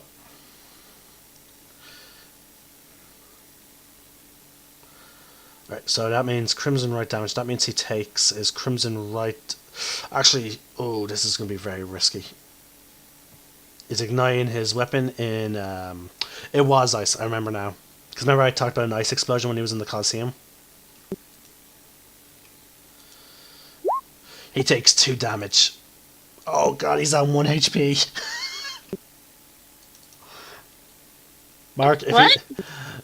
Patrick's character's on 1 HP. To I have to ignite get over there and help him then. to ignite his weapon into its Crimson Right damage, he has to damage himself. Oh boy. Yeah. So and he had 3 HP and I rolled a 2. So Oh lord. I should probably point out as well that I only have 2 hit points as well. all right.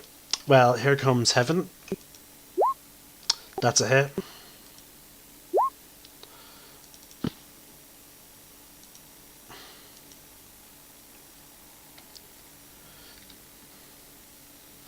Next one, here's Hell.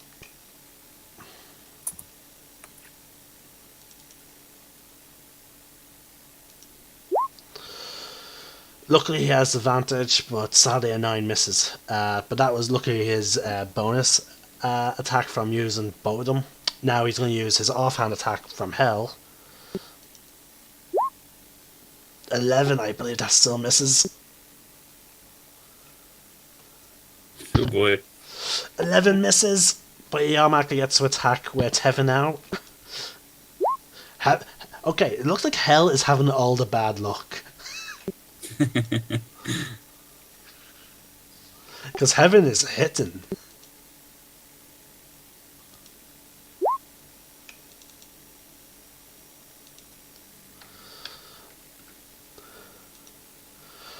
That's it for Uranus.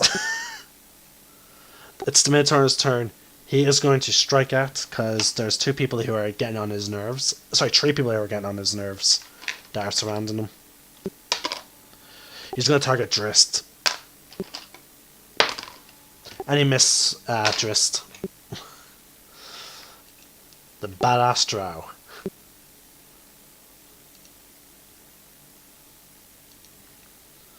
Right, it's now the Minotaur's turn. He's going to swing back at you, Ebonscale. A 6 plus 4, that's 10. Does a 10 hit you? Good question. How do I tell? Look for armor class. 18. So no, I No. presume not. No, you managed to catch his axe with your armored arm and just toss it away.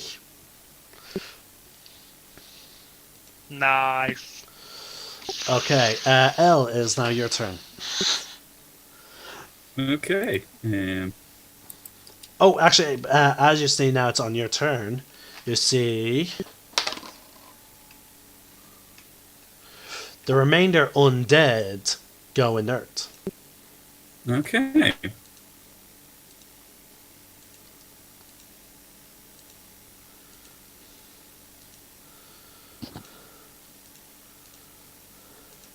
Did I see any Minotaur skeletons go down before they You went actually inert? do. Or- You actually Okay. do. This Minotaur goes inert.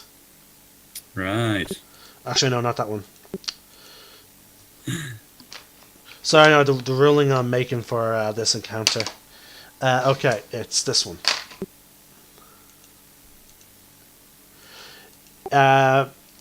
Roll an intelligence check. Okay. Mm, Just straight up intelligence, just click it. okay. Okay, you're noticing a pattern. The further away they are, it's the ones that were closer to the altar that are dropping. And it seems to be radiating outwards. Huh.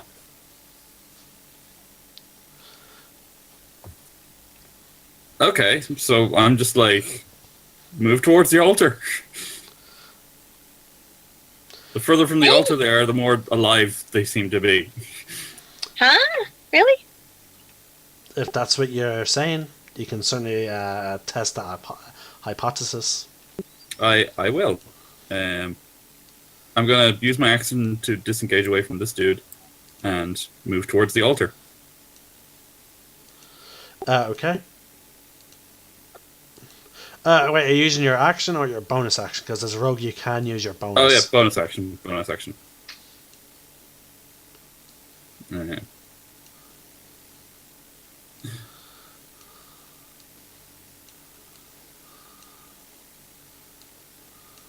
We've killed a lot of peeps. All I right. know. Crazy, but took a whole well, day. Since you disengaged, he doesn't get an attack of opportunity, but you can swing your daggers back if you want. Well, I think I one. might. You only have your one action. Yeah. Do rogues get extra attack at any point? My next level I do. Oh, alright. Yeah, that's a hit. Roll damage. You have an ally within 5 feet. Sweet. Mm-hmm.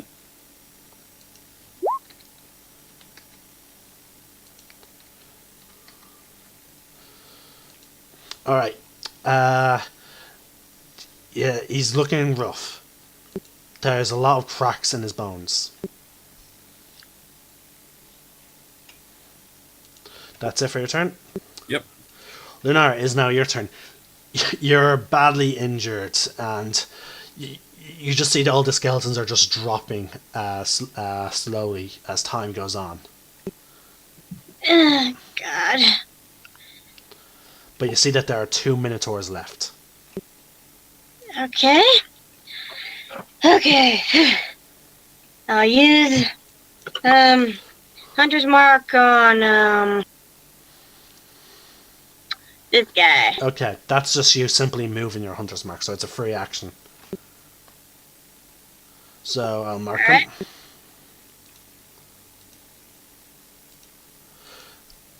So what are you going to do? Longbow him. Okay. Are you going to make it a sharpshooter? Too late now. Yeah, too late. I don't care right now. I just want him dead as much as I can. That's a hit. Also, since he's your favorite enemy, you get a +2 to your damage. So, click. That's a hit.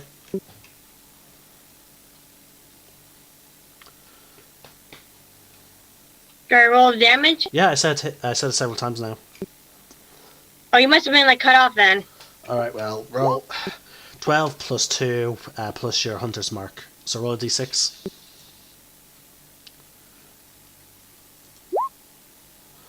$17.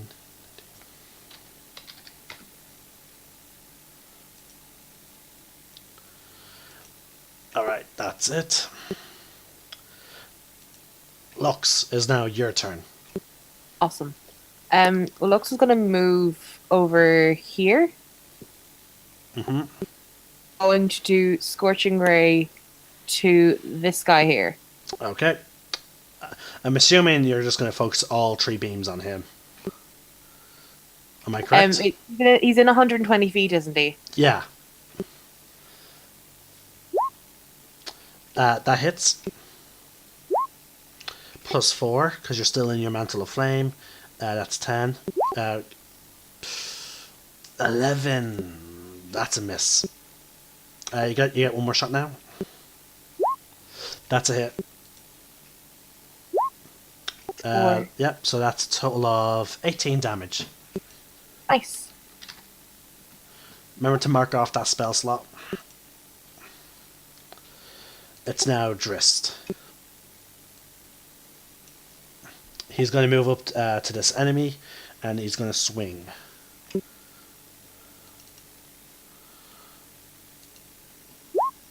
That hits.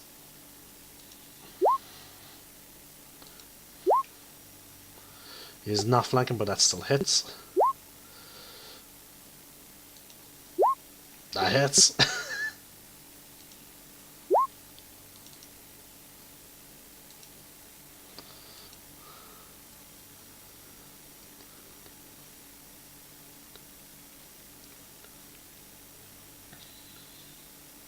That guy's dead.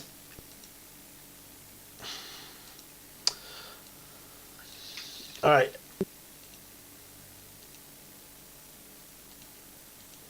It's now Eben's scale. You see that there's only the Minotaur before you that remains.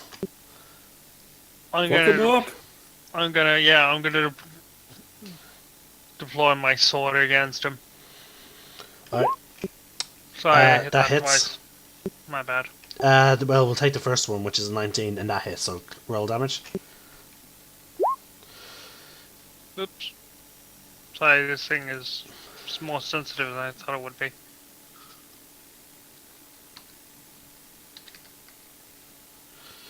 He's looking rough, very rough. It's now Loyal's turn. Loyal's going to go right behind it with his katana.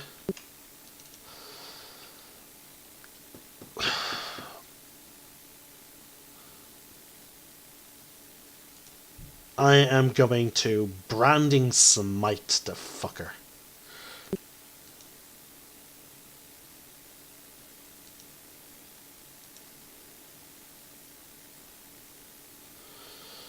But first I need to do a melee attack. Yes! And now for branding smite. I was expecting a bit more damage. You know, just a wee bit. But yeah, that's a total of 21. That's exactly what the guy has.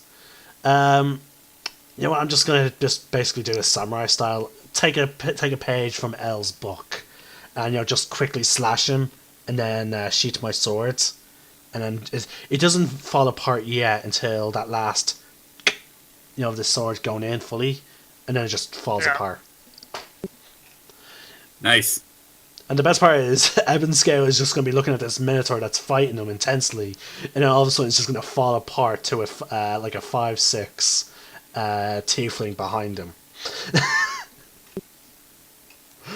Like, that would look very weird to a large dragonborn. I look at the creature weirdly, as in thinking, what the hell are you? It's like, have I seen you before? You have seen tieflings in your travels. And through your education that you picked up from Drist and just talking, you know that tieflings are a bit mistreated in a lot of cities due to the fact of their parent heritage with devils. Mm-hmm. Drist, the fight is over. Are all your characters? Most of your characters are probably exhausted, either by using up spell slots or by just taking lots of damage. It's now midnight. We can push on to our general end time of 1 o'clock, or if you want to get a bit of role playing in, I do recommend we are going to spend a long rest somewhere camped. But yeah, if is once you're gonna have a bit of role playing and end it, or you're just gonna save that till next session. Up to you. I'd rather save it till next time because I'm kind of bushed. I don't mind staying on, but if nobody else wants to, I'm cool with ending. Jessica, Connor. I'll I'm go. the same as Mark. I'll stay on. I'm Okay. curious to see what. Emily, how to do this. You can step away. I'll put your character in NPC passive mode. I imagine we're just going to do some bit of role playing now because it's during the long rest. Yes, we're not going to Because do anything Okay. major. because a lot of us took some damage. Yeah, all of us did, so I'm just gonna stick around then, because I thought I'd like heard the door open, but no, it was just my imagination. Okay, so you're sticking around. Okay, then. Yeah. Alright, so is all decide to set up camp, like resting. Some of you very much so exhausted. Drist walks up to this large dragonborn. Ah, my friend. It's good to see that you made it. You survived the Demogorgon. No help to you. Where the hell have you been?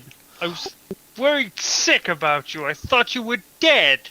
Hey, I told you we had to split up in order to survive. And also, I came here to search for the Lunar Guard generals. And to also possibly warn Duragar that the Demogorgon did just rise from their lake. Plus, he gave me this cool sword. Oh, by the way, are you unsummoning your Berserker Blade, or are you unsummoning it? I'll probably unsummon it. So, Okay, so yeah, you're everyone. You see that this blade seemingly shrinks down as being and is somehow being eaten by his hand. Okay. And it seems that his entire arm, his entire right arm, am I remembering correctly? left. Oh, his entire left arm is encased in this black spiked metal. That's usually a sign that has a story behind it. A good one. Would you like to tell us? I'd have to pretty much read it verbatim. Again, you can just roleplay your character telling the story. Yeah, or, how would you describe it? or you can just time skip and say, I tell them my story. It's up to you. No, I think we put some work into this. I think they deserve to hear it. Okay. Nice. Yeah, just give me 1 second. Yeah, you don't have to repeat it word for word. Like, you can just act out, like, how your character would remember it. No, I was just gonna read it word for word. If you want to do that, it's okay. Go for it. Before I begin to tell my own story, you must understand the lineage of my family. My father was a blacksmith's apprentice under the tutelage of the finest blacksmiths in Draconia when he met my mother. So she was the only daughter of a widow farmer, long since dead. Sorry, I'm trying to keep this right. Sorry, skipped a bit. My father fell in love with her quickly. Many seasons later, once my mother accepted his proposal, he presented her with a ring made of silver and upon which sat a large black gem made of jet. Once word of my father's skill and talent in the forge spread, he undertook many projects for many citizens, nobles and peasants alike, until he was contracted to forge a set of armor for the lord of the city. My father crafted a set of armor that was the finest ever seen in all the land. The lord was so pleased he gifted my father a katana wrought of the finest metals. He also granted my parents ownership of some land upon the mountain known as Osir Esques Vezavant, known in common as in the horn to the sky. There my father built a large and prosperous forge called Vuha Kehent Ayuk Black Gem Forge, named after the stone set within my mother's ring.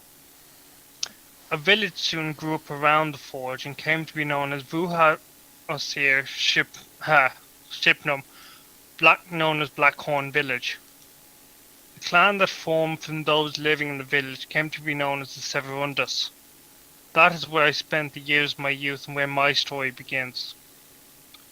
One afternoon when I was 14, I was setting off to hunt in the woods a few leagues from the village after finishing my shift with the village watch.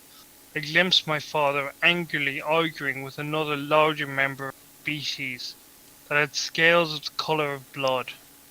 At the time I thought nothing of it and proceeded to go out hunting. How young, wrong, and foolish I was. When I returned to the village many hours later than I had planned, having been unable to capture any of the wild wolves that dwelled in the surrounding forests, I found large piles of ash lying where my home and the homes of all those I had once known proudly stood. Every corpse I came across had been brutally butchered. When I reached my father's forge, I found my father lying atop my mother, having tried to protect her. Her ring of silver having melted in the fire, leaving only the stone of jet, the only remaining piece, now with a large crack across its surface. Upon further searching, I found some of my father's more prized possessions, the katana he had received from the Lord of Draconia, and a mysterious black gauntlet. Setting them aside, now enthralled in the sudden realization and the floods of emotion which began to boil within me, that I was now truly alone in the world, I quickly realized that the fire was no accident, and coming to the only conclusion that made sense to my grief-stricken mind, I set to work. Taking the remains of the stone from my mother's ring, I set to work forging a chain from crude pieces of pig iron left in my father's forge. Then once I had gently placed the bodies of the dead upon a crudely constructed funeral pyre, I waited. Then as the sun dropped out of view, I set alight the bodies of all those who I had ever known. As the fire raged bright, strong, and long into the night, I knelt and swore that I would unleash a vengeance for their murders upon the perpetrators, and for all those who could not punish those who had committed evil against them.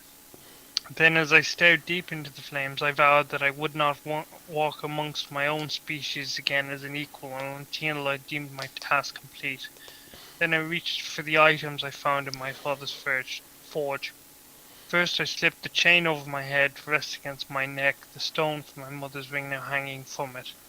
Then naively slipping on the gauntlet on my left claw, I took up the katana to make sure that it had taken no damage in the flames. As I was performing some practice moves, I felt a sudden pain that transcends description by all words. Then as agony intensified, I watched as a mouth of vicious teeth opened in my claw and swallowed the last material bond I had left with my father. While this occurred, a substance akin to dark metal was going up my arm at a terrifying rate until the entirety of my shoulder and my arm were encased in this armor-like substance. Then as quickly as it begun, the pain ceased. However, as I begun to take stock of what occurred, an eye suddenly opened, unblinking atop my left hand. Then, with an almost numb feeling, the mouth in my palm opened once again and brought forth what was once my father's katana. However, it was now fundamentally forever altered, with a blade of the purest darkness, except for the edge which shimmered in the firelight and was the colour of freshly spilled blood. Taking one last glance at everything that had once brought joy to my life, I rose from where I had been kneeling and set out into the world. And then shortly after, I found him. Nice. Very interesting, yes. Yes, we've been travelling with each other for quite some time. This is actually his first task with me into the Underdark, says Drist. We both decided to deal with the mission that the goddess gave me together, as investigating demons and whatnot. I felt that bringing Evan Scale with me would be quite handy, considering the nature of his arm, being that of the devils of the Nine Hells. And since the devils naturally hate demons, I saw fit that maybe his weapon would be much better use down here.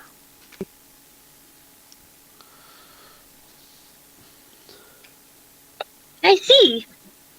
Well, we didn't manage to find the egg this way, so Oh, Well, that's you, as you are making camp, you also notice some things about this cavern. Like, what? Give me a sec. My mouse is acting funny. Okay.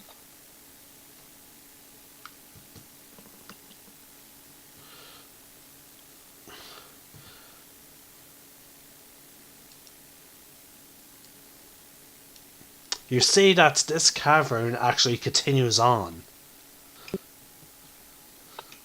Ah, sweet. But again, everyone's taking a long rest, so you're at least spending at least 8 hours. That's good. All right, so who's on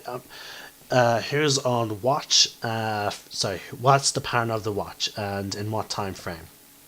I imagine the elves are not going together because it's best to keep them back to back. Yeah. Yeah, pretty much. So who's the first elf? There's one, two. There's four of you. Yeah. There's I'll take first watch. Okay, Driss will accompany you. Then who's taking the second watch? Me. Okay then. Look, since you'll be awake by the by the time the first group's watch is over, because you only have to meditate for 4 hours. All right, so you all have meals. Is there anything else you want to discuss? Look. I wanted to go and give you guys I wanted to give Lunar a hug because I miss you. Yeah, I want to give you a hug too. Hug time. Evan just Yeah, looks I on do. in curiosity at this weird custom. In his species, they do not hug. Didn't hug. I didn't hug people for about 300 years. No, only about 100 of them. I'm exaggerating. I don't normally hug, but if for Lux, I'll make an exception. Head over to L as well to give him a hug. Oh, I already snuck into the hug you two had, so I was like, surprise group hug. Yeah, you just hug us both. Loyal keeps a comfortable distance. Here, Lux, L. I got good news. Oh, you got good Once you news. find the egg, I'm gonna be a mom. We're going to find a way to raise a dragon. Yes. I love it. Yes, particularly a red dragon. Hmm. Color. Red Ja- is a fantastic color. Do you have thoughts on that, I know, Evan right? Scale? You look just like him. Evan Scale is concerned. Dragonborns don't normally refer to themselves in third person, by the way. Sorry, I don't know how this is done. Dragonborns just talk like normal, except it's the main difference is their naming schemes. Hmm. But they're also very more practical. Okay. Which is again, so yeah, you're semi correct when it comes to the hook. Yeah.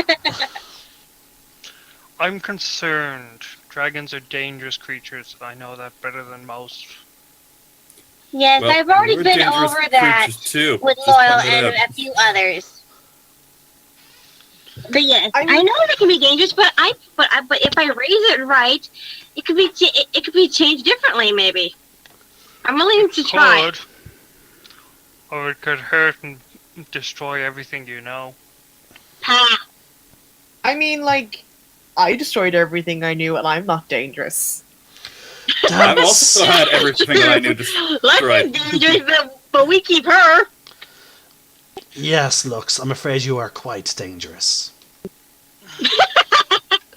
I win. Lux gets really happy and really smiley. It's like, I missed you, you know that?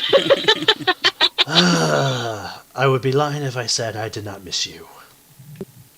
Yeah, I there- missed you too, girl. There have been many fights where your flames would have been particularly handy. This was one of them, and we're glad that you were in it. I almost died. I saw that. I was quite concerned. I was very concerned. I hate undead. This is Oh. why. At this point, you just hear a large slam as you look over and you see Aronis. His twin swords now fused into their buster form, and he is just repeatedly slamming the weapon down onto the altar, completely destroying it. Whoa. Somebody's got anger issues. Everybody needs a hobby. Oh, L. I will not rest until every demon is eradicated. Who are you? May I ask? Sorry. I'm Aronis, champion of the arena. Sucks. Yes, yes. Are you supposed to be another lunar guard? Yes, she is. Please, actually, thank you very much. Alright She's then. kind of a badass. I was off fixing a manor and getting with girls. It was great. By the way, L Yes. thing. Sorry? I need you to check something. Ooh. To take off her top and shows her back to L. Goes on my back. I like minutely examine it. Do I find any Find what? freckles? Freckles. What? Every time she bangs a girl, she gets a freckle. I'm gonna say that's just her. What? Okay, I'm just gonna say that is just her own superstition belief. It is not, in fact, true. I'm gonna say yes. Yes, Yeah, I yeah, found yeah. some. You can certainly you can roll a deception. Certainly. Oh, it's every Not my time, forehead. guys. It's every time she fucks a girl, and we're not too sure yet.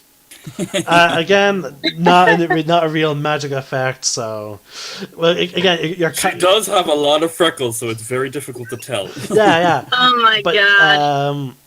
give me a medicine check. Because Okay, you're going to be. I'm 1 second. assuming you did it. You at some point during the short rest or long rest, you have examined this before. No, you can't be too sure if there's a new freckle. But again, if you want to say yes, still, you can certainly roll a deception check. Okay.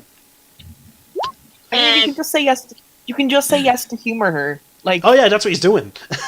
But the thing is, it's still technically a lie. So again, yeah, I know. Lux can roll an insight to see if she can notice. I think she's happy with the ignorance. Well, I'm so happy that Lux is back with us. So, how is the manor? Is it up and running? The swimming pool took a long time. I was going to talk to you about that in private at some point. It is not fully built yet.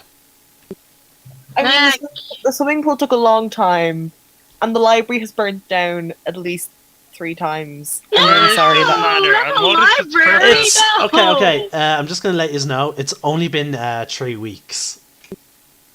Oh, In Serious? in game time, it's only a been lot has 3 happened in it's, those 3 weeks. It's only I been know, 3 right? weeks. That is a pretty eventful 3 weeks. Yeah, it's only been 3 weeks since she's all left her in Fanslin. You've had a week of downtime, and then it's been non-stop. Oh yeah, Lex, you also missed, we went to a ball, and, Loyal is now courting me. Hee I was also framed for murder. Oh yeah, Actually, I remember that. It was Lux, funny. Lux, you actually heard rumors about that. You would have. Yeah, Al, I was gonna say, word gets around fast in Vandalin. Be proud. Luckily, he was innocent.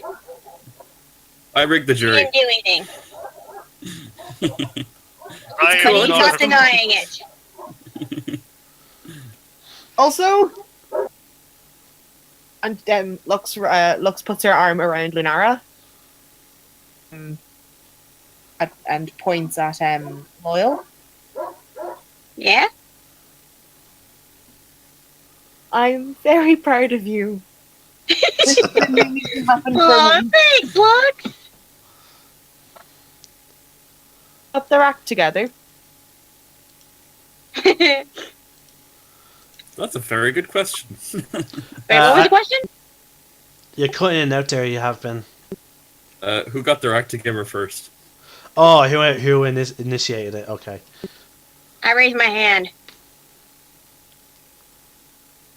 Well, I'm not past some good gossip. I know. But I was the one who started it. I'm the one who actually asked the question. I believe it was. I think it was actually Loyal. I think. Well, it depends on like what she means by where we started. Like, does she mean like how when did we start going out or something like that, or what? Yeah, she's asking who asked who. And I believe it was Loyal who asked Lunar to the ball, like. Yeah, you asked me to the ball, but you didn't really ask me to be your girlfriend. Oh, she's looking for commitment. technically in the timeline, like the world D&D, I would consider that that is asked, like going to a big ball. That is basically asking to be boyfriend and girlfriend. Okay, I'll go with that. There's a single tear in Lux's eyes. Oh, don't cry, Lux. I'm proud of you! I thought this would take years! I know! It's only taken weeks! This is I pull out a handkerchief and I hand it to her. Here, Lux. It looks like you're gonna need this more than me. I look on curiously because I don't understand these customs. And once we get the dragon's eggs, he's gonna be a father. Not exactly, but if that's what you would like to think of as, sure. I would, yes. Lux clears up and stuff. What do you think? You guys are moving too fast? She wants to. Oh, we're just raising a pet. That's not really. Yeah, that's more like what the dragon is. Wow.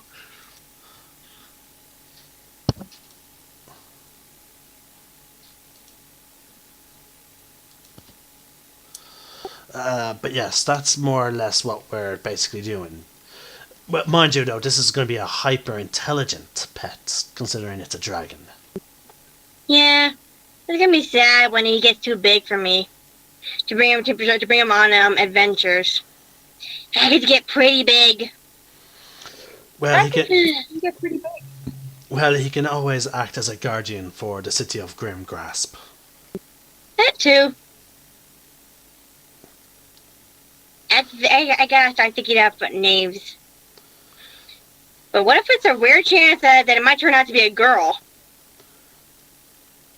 How do you tell genders by eggs? I know. You know what you do? Go through What? gender neutral names. Okay.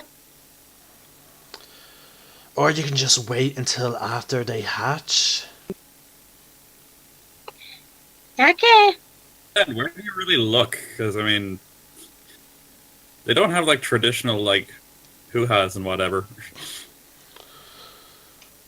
Is it, like, retract in, or, I don't know. Okay, now you're making me curious. Damn it all.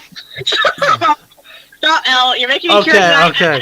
I'd rather not. Okay, I'm just going to put this as bluntly as I can. Okay? According to my research into dragons and all that, in the world of D&D, dragons have much more in common with felines than they do with... they have more in common with felines physically than they do reptiles. Oh. Oh Both my those were god. And let's leave it at that. Oh my god. Wow. Because They're again, like cats. I would like to put this up on YouTube. Remember that. I'm We sorry. haven't done any swearing. I'm not. But We've just been asking the questions that need to be asked. you're asking about dragons, birds, and the bees here. I think you just Whatever. found a title for These this are episode. important questions. They have to be asked. No, that's not the title, dude. The title is Undead Ambush. That's what has happened here. We got Okay, guys, that, Ambush by Undead. that can wait until after the thing. Okay. Is there anything? Alright. Is there anything else people want to discuss during the long rest? Nope. I haven't met the new members of the group. Yeah. So you want to? I'm afraid I don't want to do too much talking for Patrick's character because he's not here. Like. So I'm afraid you're going to have to keep it limited to Ebonscale and Drist. So who do you approach first? The Dark Elf or the Dragonborn? With the dark elf because he's another elf. Okay. So you approach Drist. Actually, roll a history check.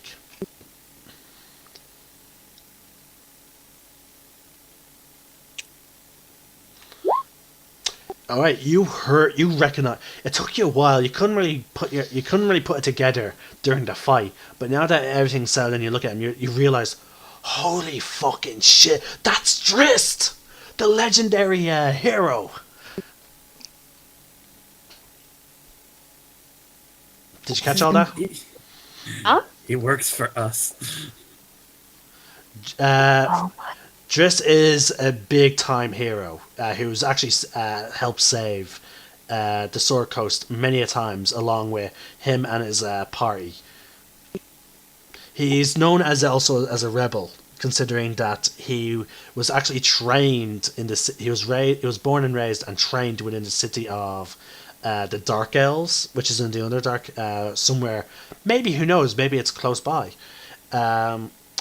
But instead of going with the idea, like what most Dark Elves believing that, oh, we're the master race or whatever, he actually was like, no, we're not. We need to do good and help others. So that's why he went to the surface world, despite the fact that chances are he's in constant pain. Oh no, that's so sad. Constant pain because Drow actually have sunlight sensitivity. They have special rules for when they're in sunlight.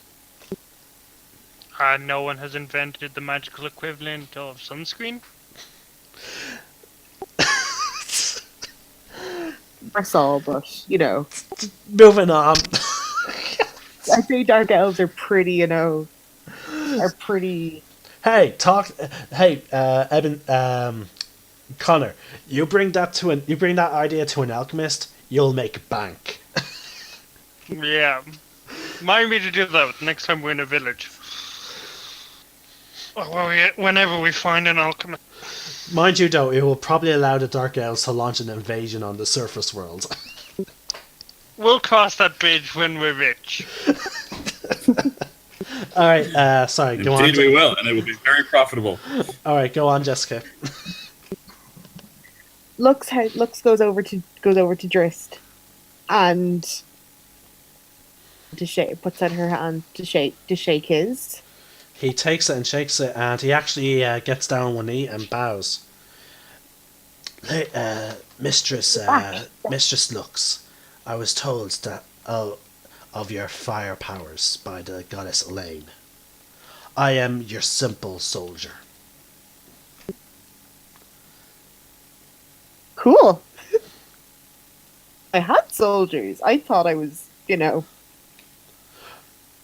Oh, soldiers. Lux, we actually forgot to tell you about our tattoos.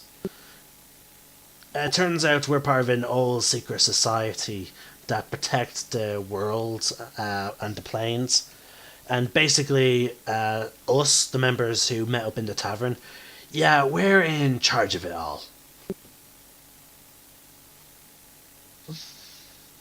Oh. my advantage, but I feel like that would be mean. Thank you.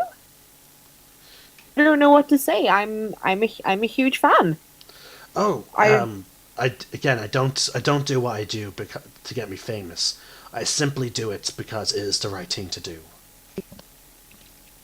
this than I am then. Ugh. Back like before the incident, like your story was passed around, and it was incredible to listen to. And I know most of my kind give us a bad name, but I plan to change that. Even if they do not welcome me and would rather kill me on sight. thing to make up for. Those of your kind, bad name, only give it to themselves. The sparkle that we need. And I am honored. Presence.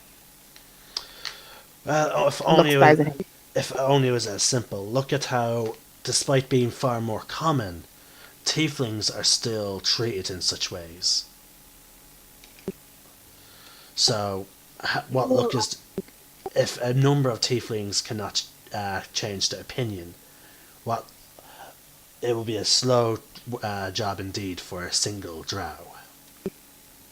But I'm hoping that my stories and legend will reach the drow cities and villages, and give rise to potential other younger drow to take up arms against the injustice. You're very brave for speaking out against all this. A lot of people wouldn't.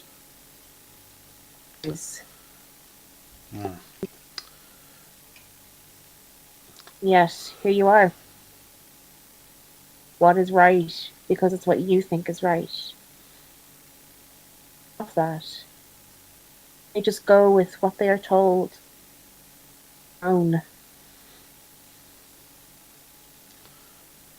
Your words are most kind, my lady.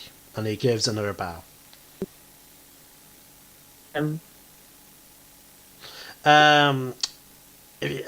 Jessica, have you seen? This is just to give you a better sense. This is what Drist looks like. Where are you sending it to? I clicked show to player, so it should show up on your screen.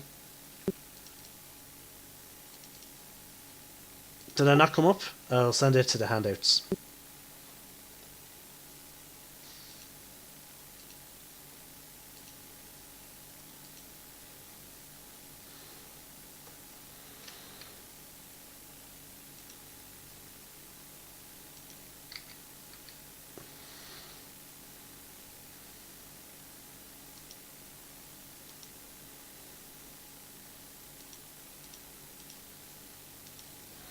There you go. If you go to the handout section, you'll see Drist.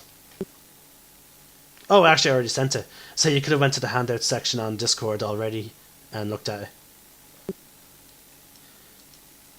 it. You can click it. You can click the image to enlarge it.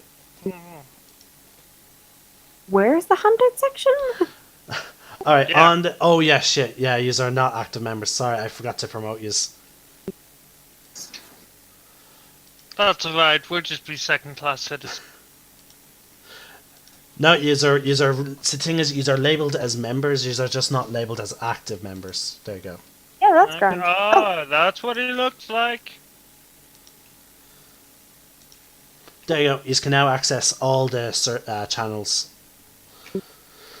Nice. Mm. Oh, this is beautiful. Oh yeah, that means you never saw Dawnbringer until now as well.